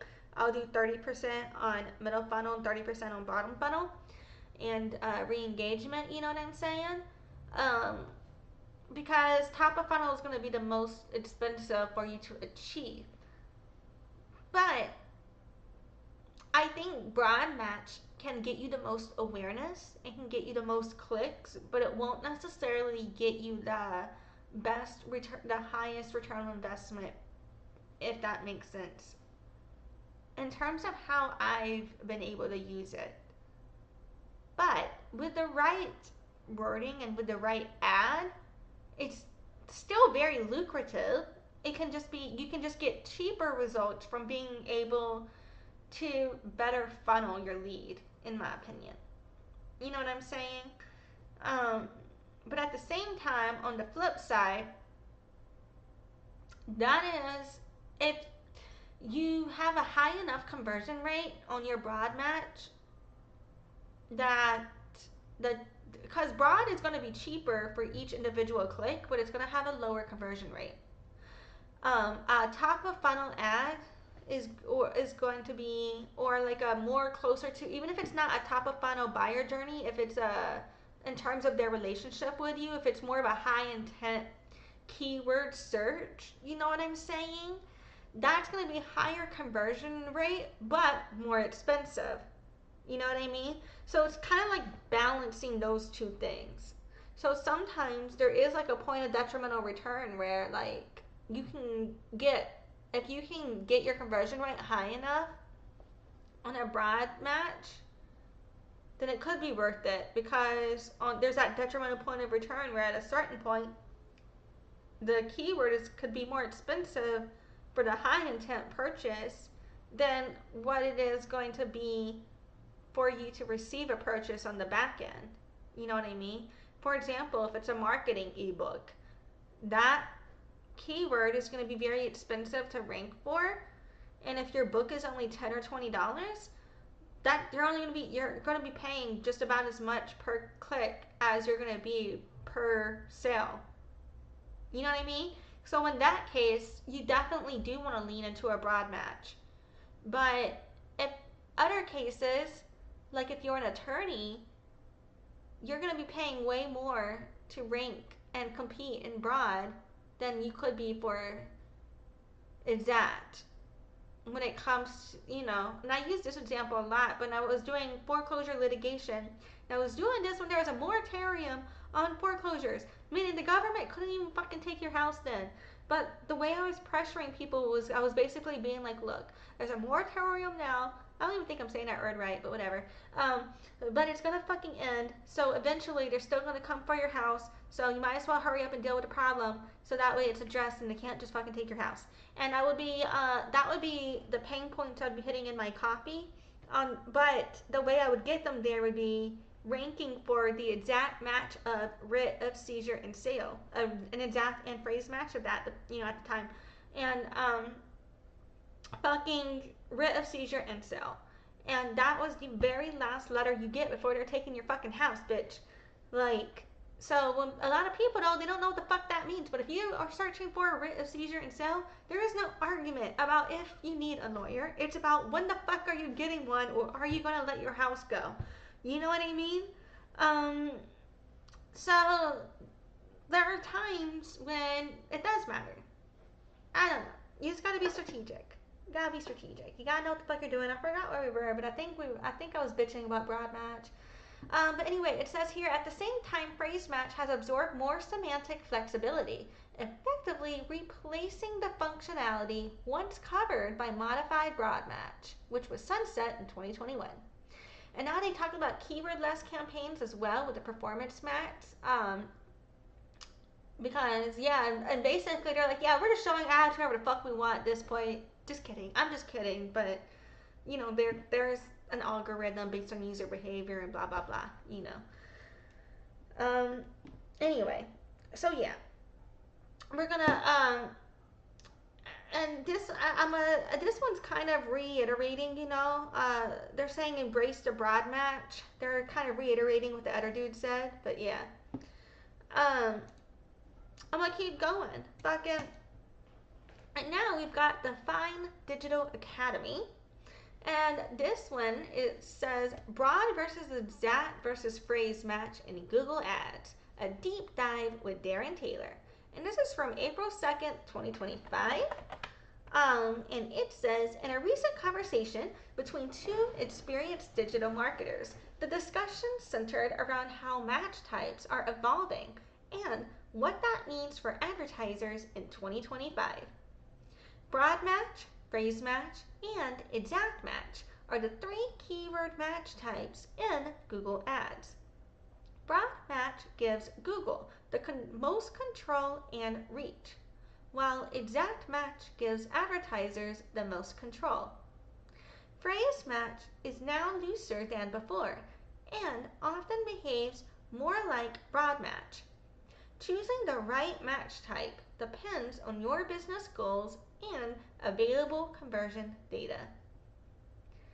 Key takeaways.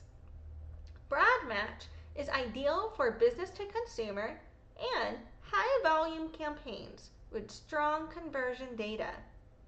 Exact match works best for business to business and, I fucking hate this word because I can never say it right. Is it niche? Niche? Bitch? I don't know, man. Niche? Shit. Niche in this bitch market. In specific markets where lead quality matters. Sorry, y'all. Maybe I should learn how to say that. I'm over here like, I can't say shit half the time. I don't really put effort into learning how to say it anymore. I should probably do that though. Anyway, and then it says, phrase match is now less precise and often overlaps with broad match. Now I just can't speak. I'm getting tongue-tied. It says SKAGs. What the fuck is that? Skags. Honestly. And over-segmented ad groups are outdated. Simpler structures perform better.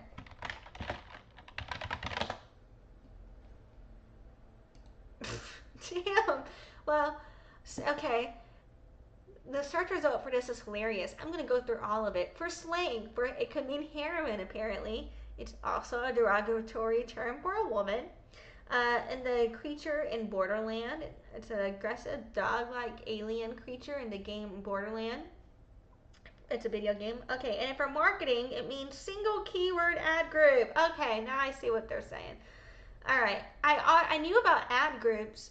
I had just, honestly, in my years of marketing, never saw people acronym single keyword ad group like that. So I didn't know what the fuck SCAG meant.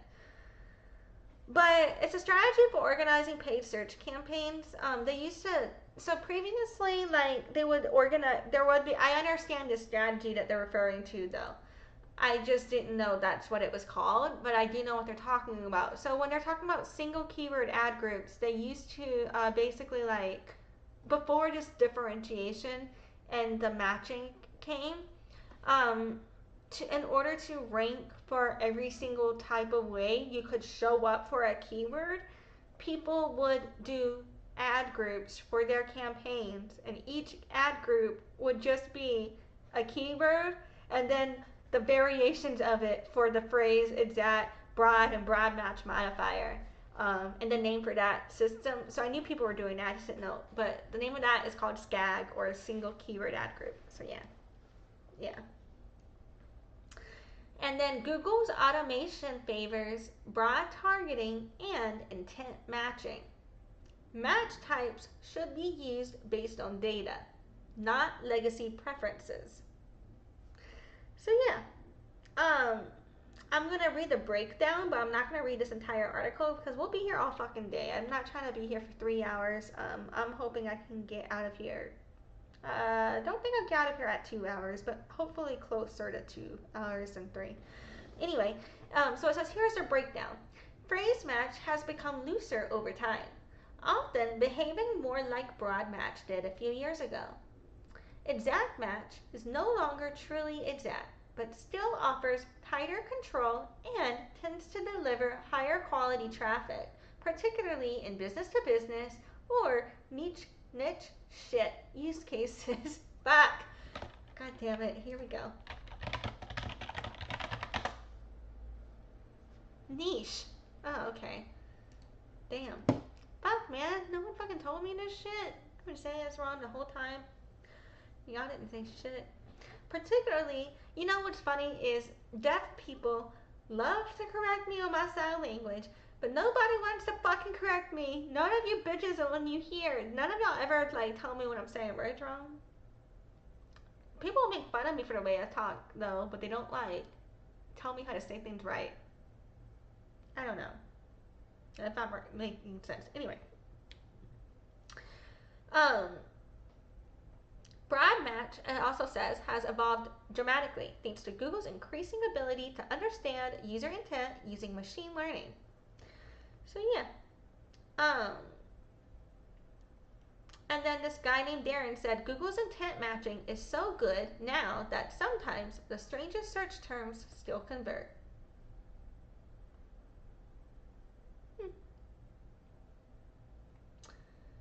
And then it goes on explaining the differences in the keywords, but I'm not going to keep going all over that again. And it also explains the search max situation as well.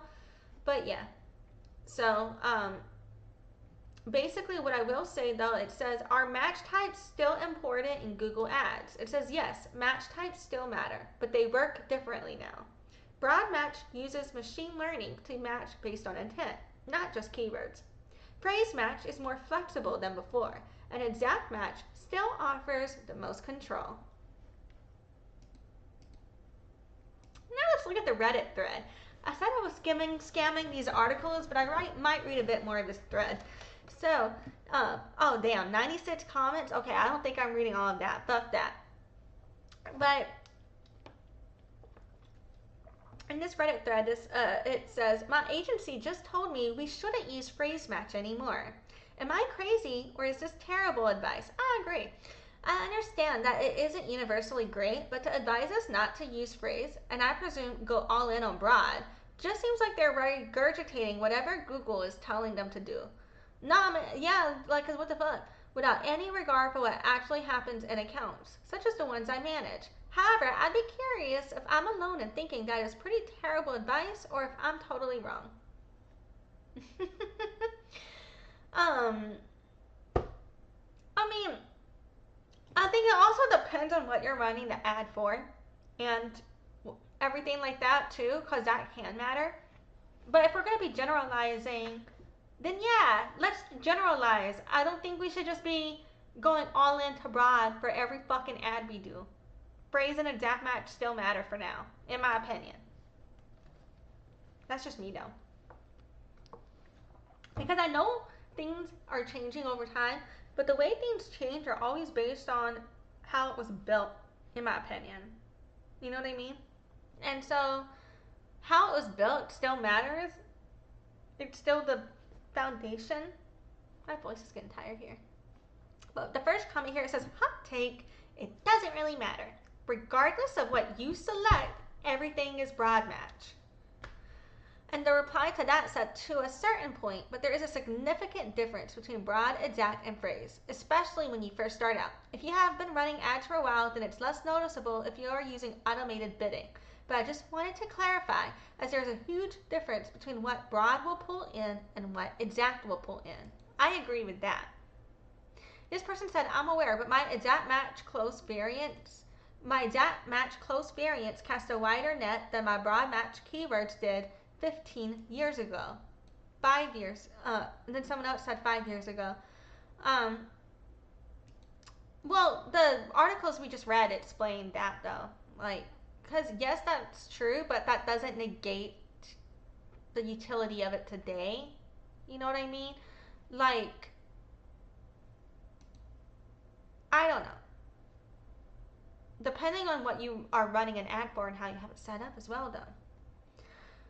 But someone else says, how our business has the category or product we sell in our brand name. If we use broad match on our brand campaign, it pulls in all sorts of product related search terms, but exact limits it to just our brand name. So that doesn't matter what you choose, sentiment is straight up wrong. And someone else says, for real, feels like this. Someone else says, this is flat out wrong. Yes, exact isn't the same as it used to be, but it's nowhere near the same as broad or a phrase.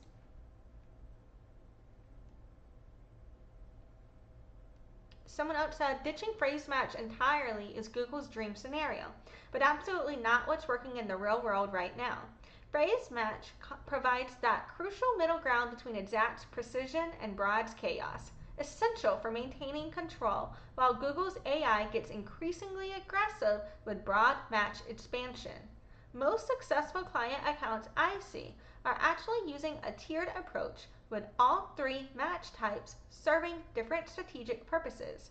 Broad for discovery, phrase for control, exact for precision. Yes, bitch! That's what the fuck I'm talking about. This, I'm not even logged in. Can I up? Nope. Fuck it, I'm not doing that. But yeah, and someone else said, it's a really dumb idea. Yes, someone else said, a really dumb and expensive idea. Somebody else said, I have had mixed experiences with that. One account exact plus broad better than exact plus phrase, and in another account it didn't. Our Google account manager said, phrase match now has the same functionality as broad match, but I don't really buy that completely. I think some people don't understand the difference between broad match modifier and broad match, or if they're caught up in semantics, they may not be aware that you like, but in this conversation that shouldn't be right. So anyway, but I think it's either could be a semantics issue. Some people are just ignorant. I don't know, depending. And then it said, yesterday I had a Google account manager try to tell me how broad match was such a good idea because I had gotten so many conversions year to date. Then she told me the phrase match conversion number, and it was just under double what broad match had done in the same amount of time. She repositioned the conversation as fast as she could. Someone else said, Lumo Digital. I run a pay-per-click agency. We very rarely now use phrase match. It does almost operate the same as broad match, but with less audience signals and algorithm power. If you have 30 plus conversions per campaign and you're actively managing negative keywords, I'd say it's likely you'll get best results from broad match. Oh, okay, I can see what you're saying here, because broad match in combination with negative keywords can function the same way as a phrase match would alone, and therefore you don't need both. I can see where they're going with that, but you're still getting the same functionality as a phrase match. So both are true, right? Like you still need phrase, but then also if you set it up a certain way, you can do it without phrase and still hit that same audience, in my opinion. It says there are instances where exact is best. For example, if you have ambiguous keywords and need to be very specific, likely you're best served by exact match. Someone else says broad match works pretty efficiently now on higher volume accounts, as Google will use more signals to determine the bid versus phrase and exact match, where there is more reliance on query relevance. But it's absolutely no universal solution, and many accounts still benefit from use of a mix of different match types based on conversion volume and performance, as well as ramp up time. Somebody else said they are telling the truth. The ad platforms are slowly stripping away all the semi-automated stuff, and eventually will be forcing accounts to go full auto. We'll be lucky if they even offer full manual in 5 to 10 years. You know, I could see it going this direction, because right now they're already trying to force you into the smart campaign. Yeah, and one of the biggest hurdles I have with setting up Google Ads is, okay, when I run a Google ad, I will do a different display campaign on Google Ads, but I prefer to do a search campaign. But it won't let you, if you've never run an ad on Google before, it will not let you just go to a search campaign. You have to set up a performance campaign and then turn it off, or keep running it before it will fucking let you set up a search campaign. I fucking hate that it does this. So I had a client, I was begging him to let me do the search campaign. I explained to him this issue. I told him this problem. I tried to confirm that he understood, that I did not want to do this display campaign. It's gonna make me put in the information for it. I do not want to run it. So when it comes to setting up the campaign, setting up Google Ads, if you've never done it before, I needed to use his information to do it, to set it up on his account, right? And so we did it in a meeting together. And so immediately after, it prompts you to set up the smart campaign. So he wanted to put in this data to be his information the way he wanted the ad ran. And I was trying to explain to him, we can do this ad, but we didn't plan for an actual creative for it. So we would just be repurposing old content. But also, it's not going to get the same results as what I was trying to do instead with the search campaign. Well, we did the Google performance max ad. We've set everything up with the exact words he wanted to use and everything. And this is a client where, he does respect my input, but he's going to go more of his way at the end of the day with it. And at the end of the day, if you're paying me and I feel like I've done my diligence with trying to explain to you the risk of something or why I would do something a certain way, if you still want to do it your way, I'm still going to do it your way for you. I'm not going to, you know what I mean? So I did what he wanted to do his way and everything. And that campaign did not perform well. And I tried to explain to him why a search campaign would be better, but he doesn't want to try Google at all now after that. And, you know what I mean? And so I really hope Google does not go that way to where they force us out of being able to use it. And I really did wish that on onboarding they allowed us to better control that, because it's very frustrating for people like me who are trying to work with people who don't understand these platforms, but people who still want to maintain control over their messaging and everything about it. Because a lot of people that don't understand how the platform works, they don't get the results they want, and then they're not willing to try again. So I actually think Google, it would serve them better to allow us to have more options and to not force us out, and to make it easier for us to set it up the way that is better for us, in my opinion. Sorry for that ramble, let's keep going. So somebody else said, I found there is just so much waste that comes with broad match keywords. Here is an example I just saw. Guy is advertising for a roofing company. Has roofers as a broad match keyword. Someone does a search for worst reviewed roofers. Roofers in our area with bad reputations. Roofers with bad reviews, etc. Guess who is showing for all those results? That roofer. Now I get it. The negative keywords aren't up to par, but you cannot anticipate every search someone is going to make. So you're still going to eat a good portion of your budget every day, week, or month on irrelevant searches, and you're going to be spending hours upon hours adding negative keywords. For me, I'll take phrase and exact match keywords.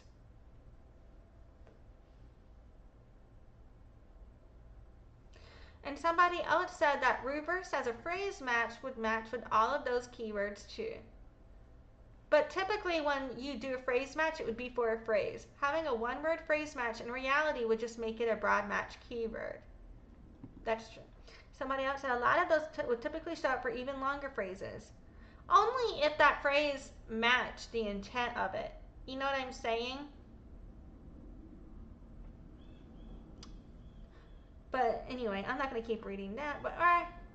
Yeah, you know what? Maybe I will. It says, the problem with negative sentiment search terms isn't the match type. It's having proper negative keywords. I do agree with that because there's, like, I was saying before, with the right negative matching with a broad match, then a phrase match may not necessarily be needed. But as they're pointing out, I also agree that the problem, you know, like, you would have to be able to conceive of every negative search term to accurately have that same ability to narrow for the exact phrase as if you would for a phrase match, you know?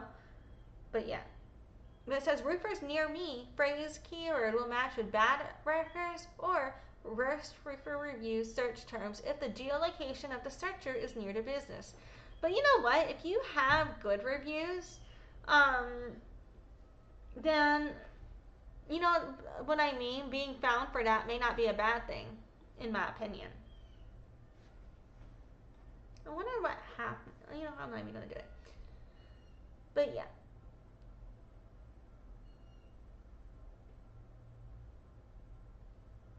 So somebody said in response to the concept of, and I presume go all in on broad instead of using phrase, they said, I would presume they mean to use exact match only. Phrase match used to be about semantic similarities and misspellings, but now it's about distant associated words based on the product category, other product models, which you might not have, or even names of competitors. Sometimes that's hundreds of companies and unrelated search terms. Now, exact does what phrase match used to do, and true exact is gone. Broad match is almost always bad. So it's always a bad advice to keep that only. And now I do agree that exact is more broader than it used to be, but I don't think that it's as broad as phrase is, you know. So I do I agree and disagree with these comments, you know what I mean? But anyway, all right, we're gonna keep going. So we've gotten the general consensus, you know what I'm saying? So now we're on Search Engine Journal, and it says Google phrase match, everything you need to know. Take advantage of Google's intent-based matching. Discover how phrase match keywords can broaden your reach and connect with user search intent. And this is from Frederick Vallis or something like that. I'm sorry if I said that wrong. So, I'm not going to read all of it, but basically it says Google has continued evolving its ad targeting system, emphasizing AI-driven, intent-based matching that connects ads to users' searches more flexibly. I don't think I said that right. To user searches more flexibly. With this shift, Google Ads aim to give advertisers a balance between reach and control, where phrase match keywords can now capture broader, intent-aligned search terms. Recent updates focus on relevant variations of search terms, leaning heavily on smart bidding to provide cost-effective results while allowing AI to show ads for a broader set of queries that match the user's intent rather than specific words. Then it goes into examples, but I'm not even fucking doing that right now. Let's see. It says new brand controls and thematic targeting in phrase match. Phrase match now prioritizes search intent over strict keyword matching, using Google's AI to focus on relevance rather than exact phrasing. This shift enables phrase match to capture a broader range of intent-aligned queries, making thematic keyword grouping a strategic approach. Organizing keywords by theme allows advertisers to better manage reach and relevance within ad groups. For instance, if you're promoting fitness leggings, a thematic ad group could include terms like workout leggings, athletic leggings, and high performance gym tights. This approach ensures your ads reach intent aligned searches across a focused product theme, achieving both precision and broader coverage. The June 2024 update also introduced expanded brand controls that enhance targeting flexibility, allowing advertisers to better manage ad placements with two new tools: brand exclusions and brand inclusions. So, brand exclusions allows you to prevent ads from appearing on specific brand-related search queries that don't align with campaign goals. So you can filter out irrelevant brand terms, misspellings, or close brand variants. This way you can maintain relevance and ensure that impressions focus on the relevant traffic. You can better control how your message is being received. Then with inclusions, it's specific to broad match that they allow ads to appear only on queries associated with select brands. So this is useful if you want broad match reach but more brand specific targeting. So you can avoid unwanted brand associations while benefiting from their match for higher reach. So yeah. Okie dokie. I'm not going to keep reading. I don't think I'm going to keep reading the rest of this. But it goes into advantages and disadvantages of using phrase match, broad match, I think an exact match too in here. Or no, is it just phrase match, I think? No, yeah, it just kind of goes into phrase match. It's just been discussing phrase and broad, and exact match differences a bit as well. Okay. My mind is no longer processing, but moving on, next one. So, from search engine land. So previously that was search engine journal. Now we are in search engine land. We have why phrase match is losing ground to broad match in Google Ads. And this is from July 2025, and it's from Matt Bowen.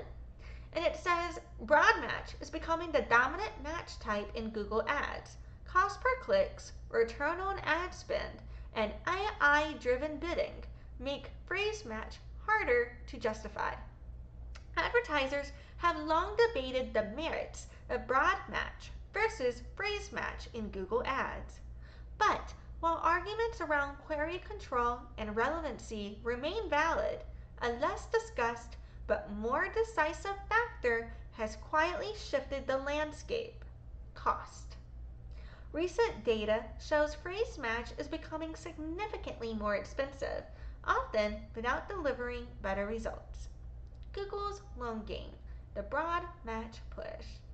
Google has been pushing advertiser towards broad match for a long time through recommendations, auto apply features, rep pitches, and blog articles. Let's see. More importantly, broad match uses signals unavailable to other match types, such as landing page content, other keywords in the ad group, previous user searches, and location. Combined with smart bidding, this is positioned as delivering better matches and higher return on investment. The real issue: phrase match is getting more expensive. Advertisers have typically resisted broad match based on two main objections. Phrase match already provides sufficient query coverage, and broad match inevitably attracts more low relevance queries. Both points are valid. A well-built search account with a large keyword set can cover most relevant queries. And for me, again, phrase is more relevant than broad, and so broad is always going to be a bit cheaper. And so that is one of the reasons people kind of are like going for it, because people often value short-term profitability over long-term sustainability. So they'll think, oh, if this is immediately cheaper for me to buy, then I should do that to get more leads. But it takes more of those cheaper clicks to get a sale than it would more expensive. It takes more of a broad and phrases in the middle. Broad is cheaper, exact is more expensive, right? Typically, on average. Um, so so they're using the fact that it's cheaper to go with broad as a reason to push it. But if you don't have as many purchases from it, then you may not be as profitable than if you spent more money on the exact match. You know what I'm saying? Where you actually get more sales faster. You know what I mean? So that's where it matters. But depending on what you offer, depending on the need for it, sometimes all you do need is a broad match. You know what I mean? For example, are you a cannabis dispensary? All you might need is broad match. You know, it depends. It depends. Anyway. Um, and then I'm not going to keep reading this shit because my voice is getting tired. Oh, I might read here. It says considerations for lead gen advertisers. The benefits of broad match are clear for e-commerce advertisers who can feed frequent, high-quality revenue signals to Google's algorithm. But for lead gen, relevancy is a much bigger concern. Even with pricing advantages, many find broad match and tools like AI match for search or performance match produce too many low relevance queries. That's why enhanced conversions for leads is essential. It gives the algorithm better quality signals to help broad match identify valuable users, not just anyone who fills out a form or makes a phone call. So yeah. Even if you don't meet Google's recommended 30 paid customers per 30 days, enhanced conversions for leads can be supplemented with other quality signals like qualified phone calls tracked via platforms like CallRail. Enhanced conversions for leads lets Google match signed-in users who engage with ads to conversions on your site. Their purchase data is then fed back into the algorithm. It's a form of data matching. So yeah. So step 1, Google signed-in user views your ad. Step 2, the user converts on your website. Step 3, the conversion tag captures a field you specify. For example, email address. It hashes the data and securely sends it to Google. Step 4, we match this against Google's hashed user data and a conversion is reported in your account. And so this is the enhanced conversions for leads. And it can be set up between Google Ads, between Google Tags and Google Analytics. You can set up and track all of this and platforms such as CallRail. So anyway, and it says for more complex sales pipelines, you can add intermediary steps to boost signal volume. And it shows an example. And the examples are scheduled confirmed, scheduled, or the stage lead name becomes a sale. So you can track different levels of the conversion, and those are the examples. So yeah.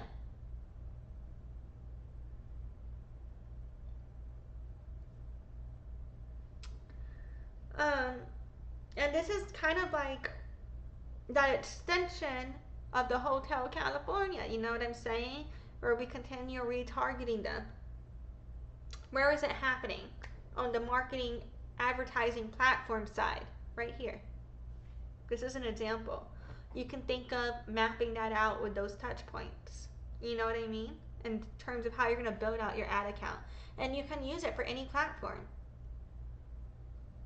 Because the same way you can data match right here like this on Google, you can do it on Facebook. But again, on Google, it's called enhanced conversions for leads. Don't forget that. So yeah, and then at the end here for the conclusion, it says, is it time to pause phrase match? Many in Google Ads ecosystem like to joke that keywords will eventually be replaced by themes or some new AI-driven solution. Well, it has been basically going that way, man. It feels like it. It says, while that feature isn't here yet, broad match is a clear step in that direction. One broad match keyword can now do the work of 10 phrase match terms. Given broad matches preferential cost per clicks and phrase matches rising costs and deteriorating quality, it may be time to accept that phrase is losing ground for good. Next up, from the Fine Digital Academy, we have an article called Is Phrase Match Dead? How to Use Phrase Match Keywords in Google Ads the Right Way in 2025. But this is from June 2024. And it says, if you've been using phrase match keywords in Google Ads, you may have noticed something strange lately. You're paying for clicks that feel increasingly off target. Search terms that seem only loosely related to your intent are slipping into your campaign, and performance is suffering. You're not alone. Many advertisers are now asking a crucial question. Is Google Phrase Match still worth using in 2025, or has it quietly become obsolete? Let's see what they say. So it goes over how it was traditionally used. We've been fucking talking about that. Okay, and then let's see the overview of why it says phrase match don't often underperform today. It says why phrase match keywords often underperform today. I was thinking of don't perform, and I'm getting tongue-tied. But it says that phrase match almost behaves like a light version of broad match, but without the added benefit of Google's AI signals. So with broad match, you're letting Google do whatever the fuck it wants. So it has that AI and machine learning with it based on user behavior. And you can better control that with parameters, as we were discussing before, like with the conversions. But then with phrase match, that's you setting that control and limiting them with a leash based on those words you use and those parameters more closely. But it says the two biggest problems are that phrase match pulls in irrelevant search terms and that it limits Google's ability to optimize. And that's because Google will try to match your phrase with keywords to searches with similar intent, even if the words aren't close.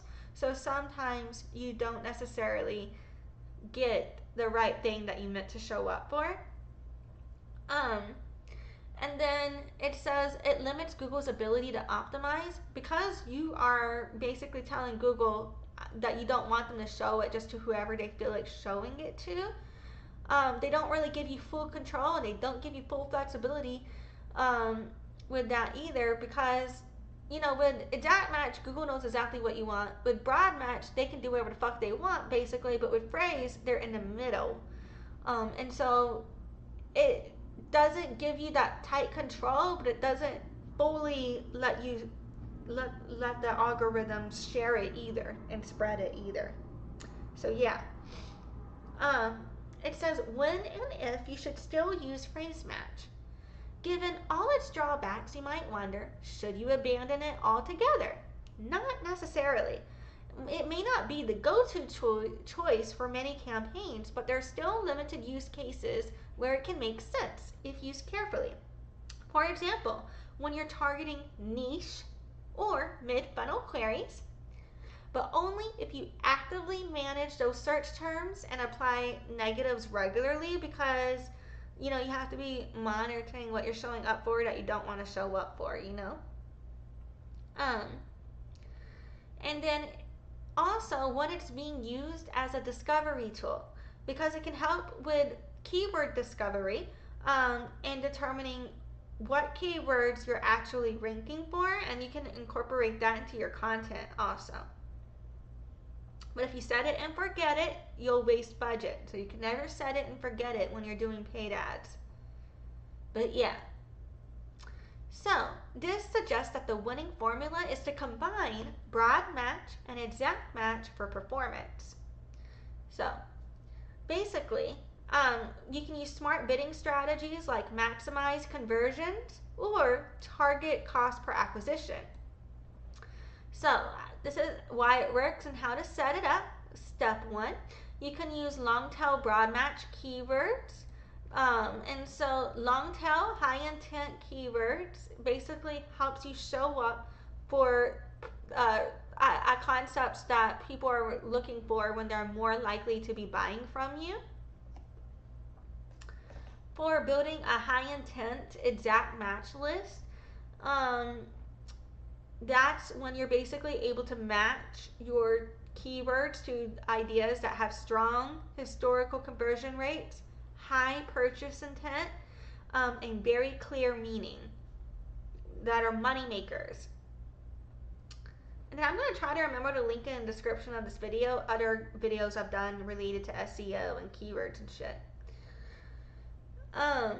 But all of that is, a lot of that I think is related to JavaScript, object notation, linked data, or rich data, but I explain that better in the videos, which I'll link in the comments. Anyway, and then it says to constantly monitor and apply negatives. So even if you're using smart bidding or broad match, you have to review what you're showing up for regularly and add irrelevant queries as negative keywords so you don't continue paying for shit you don't want to buy. You know what I mean? And then your landing page content is what matters when deciding if a query is a good match. So make sure your landing page reflects what you want to show up for, as well as the content that you put into the ad platform. Because Google cares a lot about the alignment between the message of the ad, the search query, and the landing page. So the better that's aligned, the more you're going to show up for what you want to show up for. You know what I mean? And this is going to improve your quality score and the conversion rates. So yeah, and let's just move on from there. So from Symphonic Digital, we've got Goodbye Broad Match Modifier. Hello Expanded Phrase Match. And this is from May 29th, 2025. And it says, back in early 2021, Google began phasing out the broad match modifier in Google Ads, blending its functionality into phrase match to create a more streamlined and intent-driven approach. This shift was part of Google's broader push towards AI and machine learning in paid search.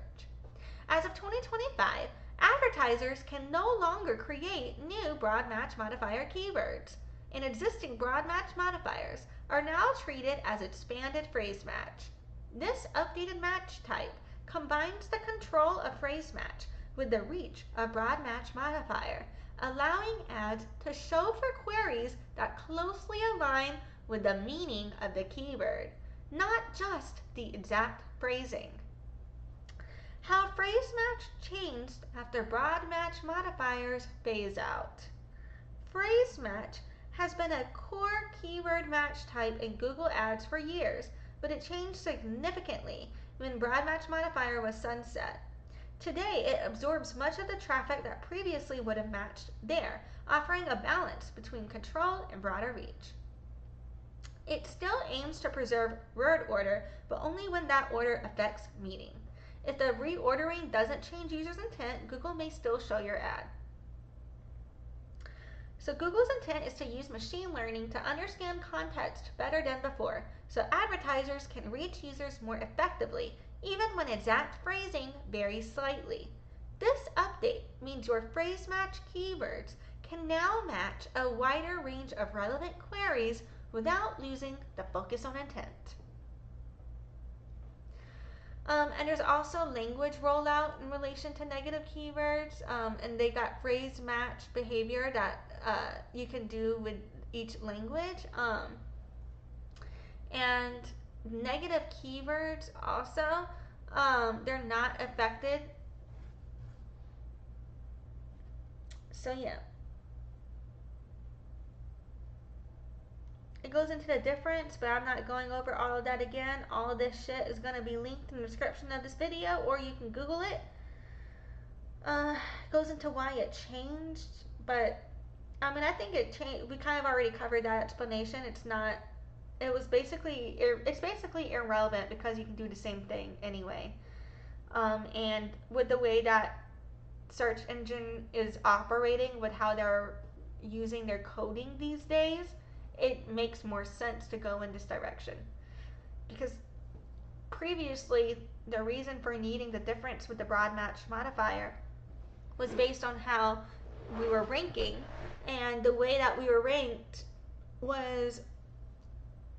didn't have as much variety to it, because it was basically like either you're showing up for this word or you're not. But now it's like Google is trying to match any word you're saying to what it could be, so you don't have to use the exact word to show up for something. You know what I mean? Like, um, if you Googled lawyer, only anything with the word lawyer would show up. If it said the word attorney, it would not show up. Now you can Google lawyer or attorney, and either lawyer or attorney is going to appear. For example, you know what I mean? But yeah, um, and yeah, That's it. That's all I got for you for this one. We got two more to look over real quick, and then I'm gonna end this bitch. I had said I wanted this closer to 2 hours and 3, but yeah, okay, this ended up being 3. We should have known better. So anyway, from Jumpfly, from Ben Kirby, it says, is phrase match still worth it? And this is from February 2023. And it was going over what Google match types are. And let's see. And at this time, it was saying that match types worked, and it was explaining the way it previously worked.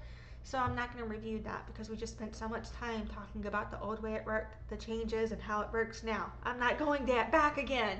But basically, it was saying it used to work that way until Google introduced close variants and later removed modified broad as an option. Close variants are applied to both exact and phrase match keywords and have greatly widened what search terms will trigger keywords. This change has given phrase keywords a very similar reach to the reach that broad match keywords used to have. It is very similar in terms of it has a wider net, but I would say that it's still a bit more narrow than broad has ever been, in my opinion. But anyway. And then it goes into examples. And then they're saying, by default, we run phrase and exact match in the same ad groups at the same time. Recently, and at the time of this article, back in 2020, was it 2023? Yeah. So it said in 2023, they were seeing campaign performance drop off due to ad groups being dominated by phrase match keywords. So, in my opinion, I think they were saying that phrase match got more views than exact match, if I understood that correctly. And then they go back to another example. I don't feel like reading all of out loud because my voice hurts, but it's linked in the description of this video. And then it says, since realizing the impact removing phrase match terms had on one campaign, they have been paying closer attention to any overactive keywords in their campaigns. The more they look, the more they find campaigns dominated by phrase match spend, even if the exact match has the better conversion metrics on smart bidding campaigns. So, is phrase match still worth it? This depends on the situation. If the client is focused on growth, then it makes sense to include phrase match in your build. The main benefit of phrase match is the massive reach it has, especially since close variants have been introduced. However, if you have a client that is heavily return on ad spend focused or has a limited budget, it makes sense to think about starting with just exact match keywords. Close variants should bring in enough search volume to have a successful campaign. The good thing is pausing and unpausing match types is incredibly easy, so you can always add phrase match into campaigns that are not generating enough volume or remove them from campaigns that are underperforming. Okay, I like that. Anyway, now let's do one more. We got the last one. This is from LinkedIn. It's a LinkedIn post from Brad. I don't know how the fuck to say this last name. Is it Geds? Jeds? I don't know. Brad somebody. And it's called exact phrase and broad. Why all three still matter. And this is from June 9th, 2025.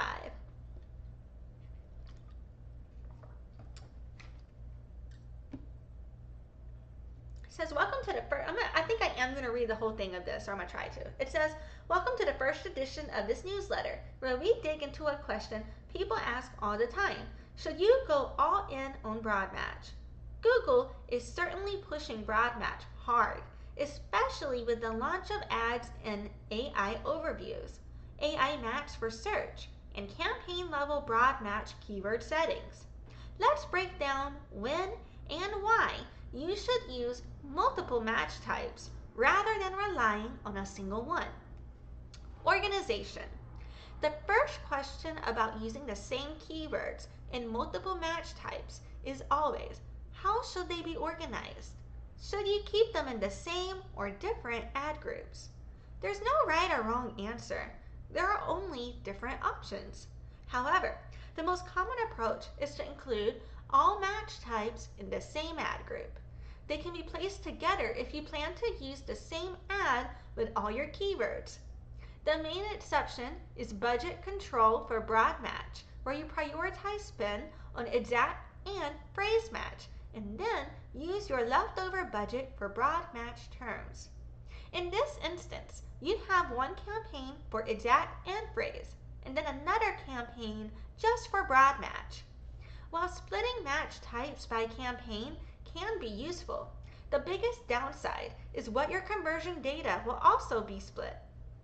As a result, let's say is what your conversion data, it says is that your. The biggest downside is that your conversion data will also be split. The fuck is wrong with me?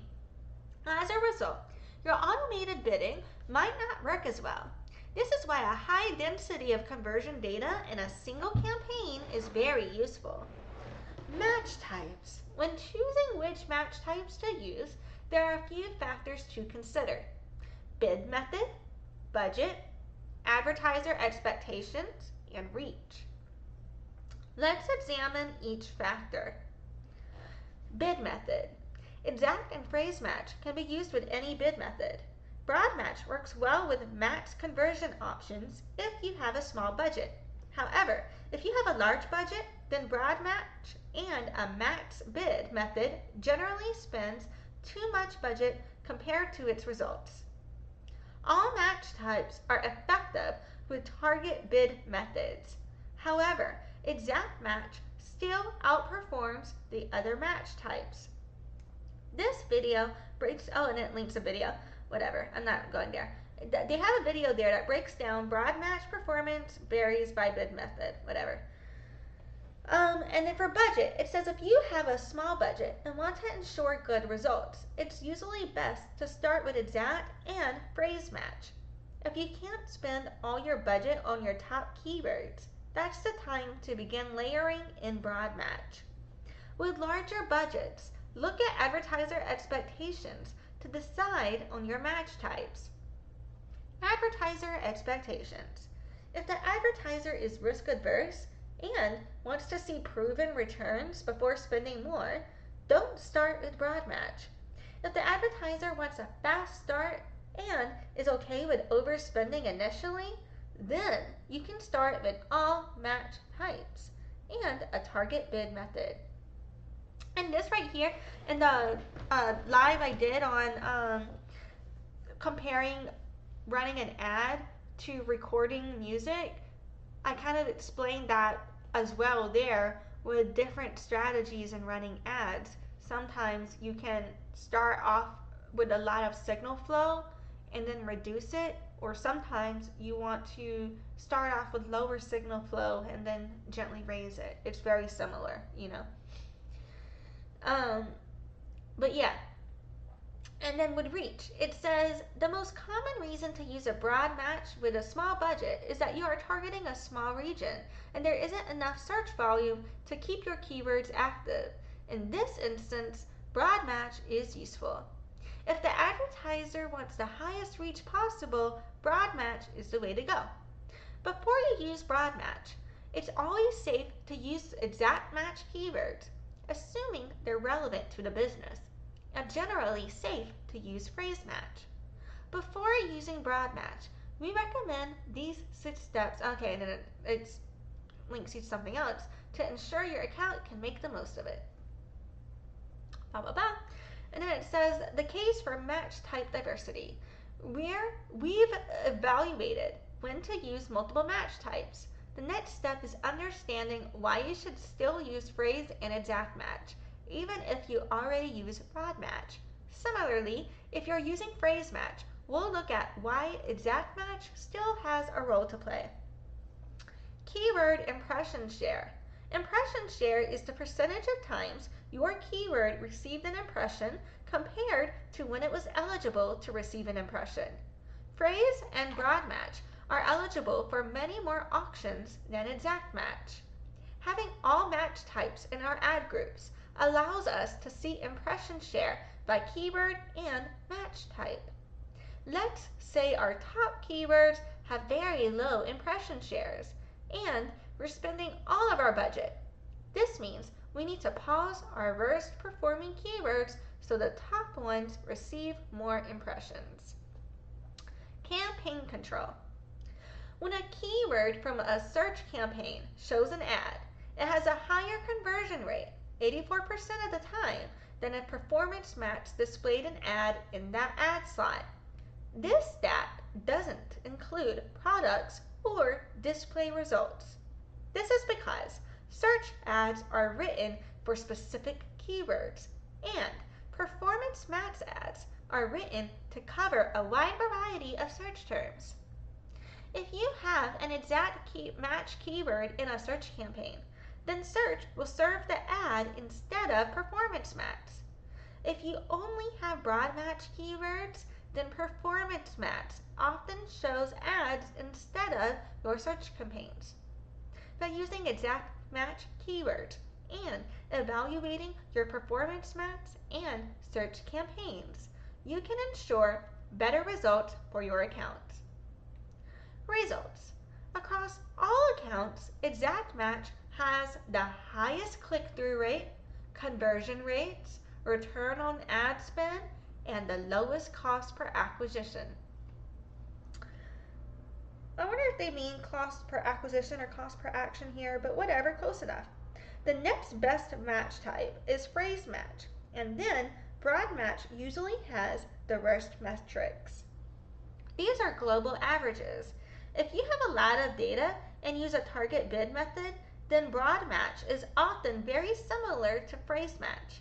However, exact match keywords still perform the best of all the match types. That's why we want to prioritize exact match for impressions and budget, and then layer in the other match types, even with current advances in AI. The future of broad match. Google is going to continue to push broad match. This could be in the form of AI match for search, campaign level broad match keyword settings, how performance matches, that's a tongue twister, keywords. Performance match matches keywords. Damn. Display keyword matching and more. The reason is twofold. 1. When you combine broad match and a target bid method, Google is better at serving keywords and bids than many advertisers. The advice to lean into broad match is great for less sophisticated advertisers, but those with years of experience should consider a more nuanced approach. 2. The changing landscape of search. With voice search, AI prompts triggering ads, AI answers triggering ads, and so forth. There will be a shift in how search queries are read and matched to the user's intent. Remember, 15% of all queries have not been seen on Google in the last 6 months. There are still a lot of unique queries out there. While both exact and phrase could trigger ads for many of them, you do need broad match to capture all of that volume. Am I saying that right? Probably not. Anyway, broad match may be better in the future than it is today. However, before you start capturing those additional queries and ensuring your ads are showing in the AI environments, you should also make sure your core business is protected. Looking at your overall reach, impression share, budget, and bid methods is still essential to determining what match types you should use. In today's world, if you only use broad match, you lose several optimization and data analysis levers. By using multiple match types for the same keywords, we can access more data for better decision making, improving our account's performance. If you want more practical pay-per-click insights, subscribe to their shit to get the next edition, blah, blah, blah. It's linked in the description of this video. So yeah, I was over here like, I don't want to do a 3-hour live stream. Look at me doing another fucking 3-hour live stream. I feel like that meme. What is it? Or it's like that clip from Holes. I'm tired of this, Grandpa. Well, that's too damn bad. Anyway, thank you to like the 2 of you guys that actually watched this thing. That's real cool of you. I really appreciate it. You must be bored out of your fucking minds. So let me recap this bitch for you. So, started off, I was basically kind of, well, throughout this whole journey, I've kind of bitched about my former employer, so my bad, guys.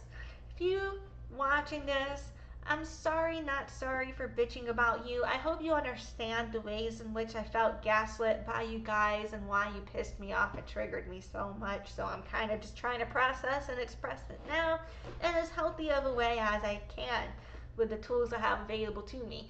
But anyway, it did get me thinking. And we went over a follow-up for the Hotel Sales California Marketing to Sales. I am not speaking. We went over my Hotel California strategy for marketing and sales, automation and integration, and the way I have closed a lot of deals over the years. We did a follow-up. Today we reviewed what I do with analytics, how we look at the numbers that we see, and we use that to troubleshoot our ads so we can perform better. We discussed that today. We went over Common Thread Collective and Your Admission Co. They're together. I cannot speak. We went over their profitability formula, and that is money equals conversion rate times your average order value. We went over, in relation to that, from Sarah Carusona, sorry, I don't know how to say your name, she had a concept on identifying the problem to fix issues using cost per 1,000 impression, click-through rate, average order value, and conversion rate. So your click-through rate, you can fix your creative from that. If something's wrong with your average order value, fix your offer or product.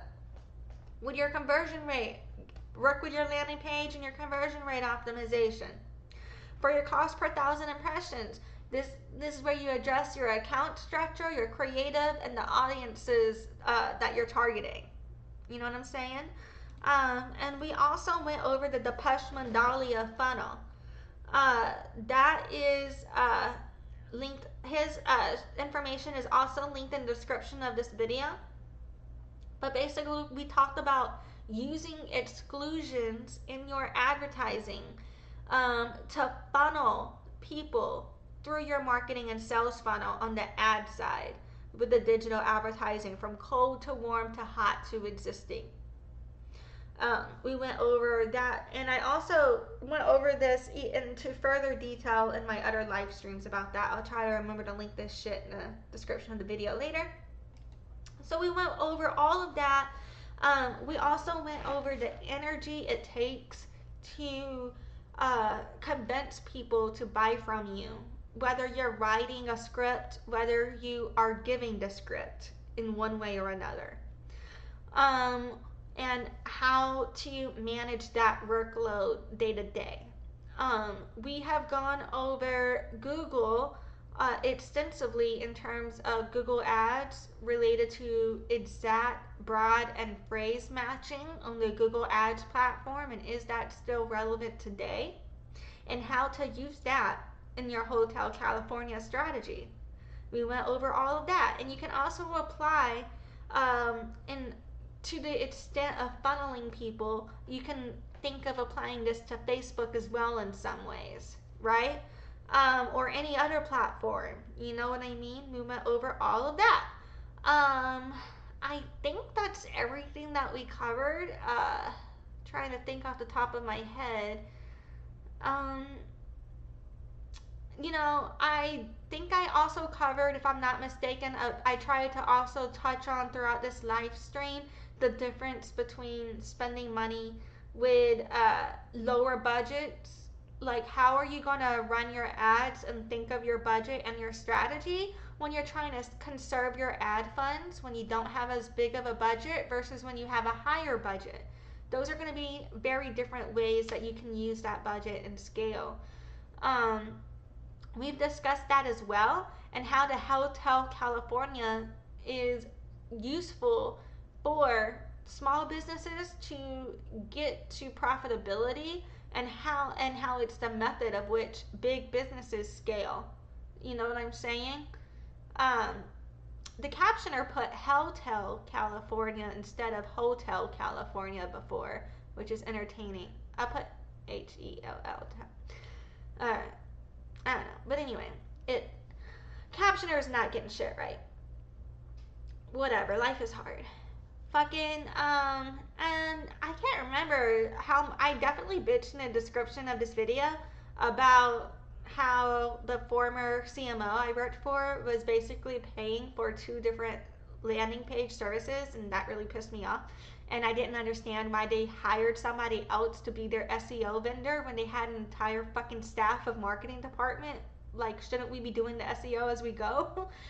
You know what I mean? Like, what? So, you know, but life's a bitch and then we die. We're here now. Fucking, I had bitched about that, I think, in my description of this video, but I can't remember if I mentioned that previously in here. But let me touch on that again, because just because, you know, you are a big budget, big money, or you have clients that have a bunch of money, doesn't mean you should spend their fucking money recklessly. Like, there is a difference between choosing to test your budget on something because you do have the budget to test and see those results and experiment. There's nothing wrong with that. I'm not judging that. However you do that, do it. That's good. But I'm talking about, do you have a clear disregard for the profitability of the marketing campaigns you're running? Like, where you're literally saying that strategies to better improve your return on ad spend aren't things that you use, and you are being shown to spend money where it doesn't need to be spent. Is that an issue, or is that just me? But anyway, I guess it's out for each business to decide what is best for them, right? Because only each business owner knows what's good for them. But it's also really frustrating when you're just an employee of a business and you know that something that this business is doing could really fuck their shit up, but because it's not your business, you can't do shit about it. The captioner did not get all of that right. That's really frustrating for me. I'm really hoping the other captioner did. But I was basically talking about being frustrated when you know that a business is going in a bad direction, but you don't own it, so you can't fix it or control it or anything like that, you know? But anyway, thank you for joining me today as I process everything. This went way longer than I thought it would. The basically too long didn't read summary of the Google phrase matching. Yes, it does still matter, but it has changed. There are different methods and opinions for implementing matching, keyword matching in your ads, but I think it is still relevant to consider in your strategy. Even no matter what your choice is, even if you decide to run it on a different way than I would, as long as you know why and you understand it for yourself, that's all that matters. You know what I mean? I just personally disagree that the different types of matching are, you know, like if someone like I was told that that doesn't matter and that they don't do that because it doesn't work anymore. I disagree with that. I think it does still work, just that the way it's worked has changed. But yeah. Anyway, thank you for joining me today. Thank you for considering how we can continue connecting awareness to sales. And I appreciate you. I hope everything works out for you guys. And if you need help with anything, let me know. Thanks for watching. Join the loyalty program at noladevchild.com/loyalty and check in during live streams to get points for rewards.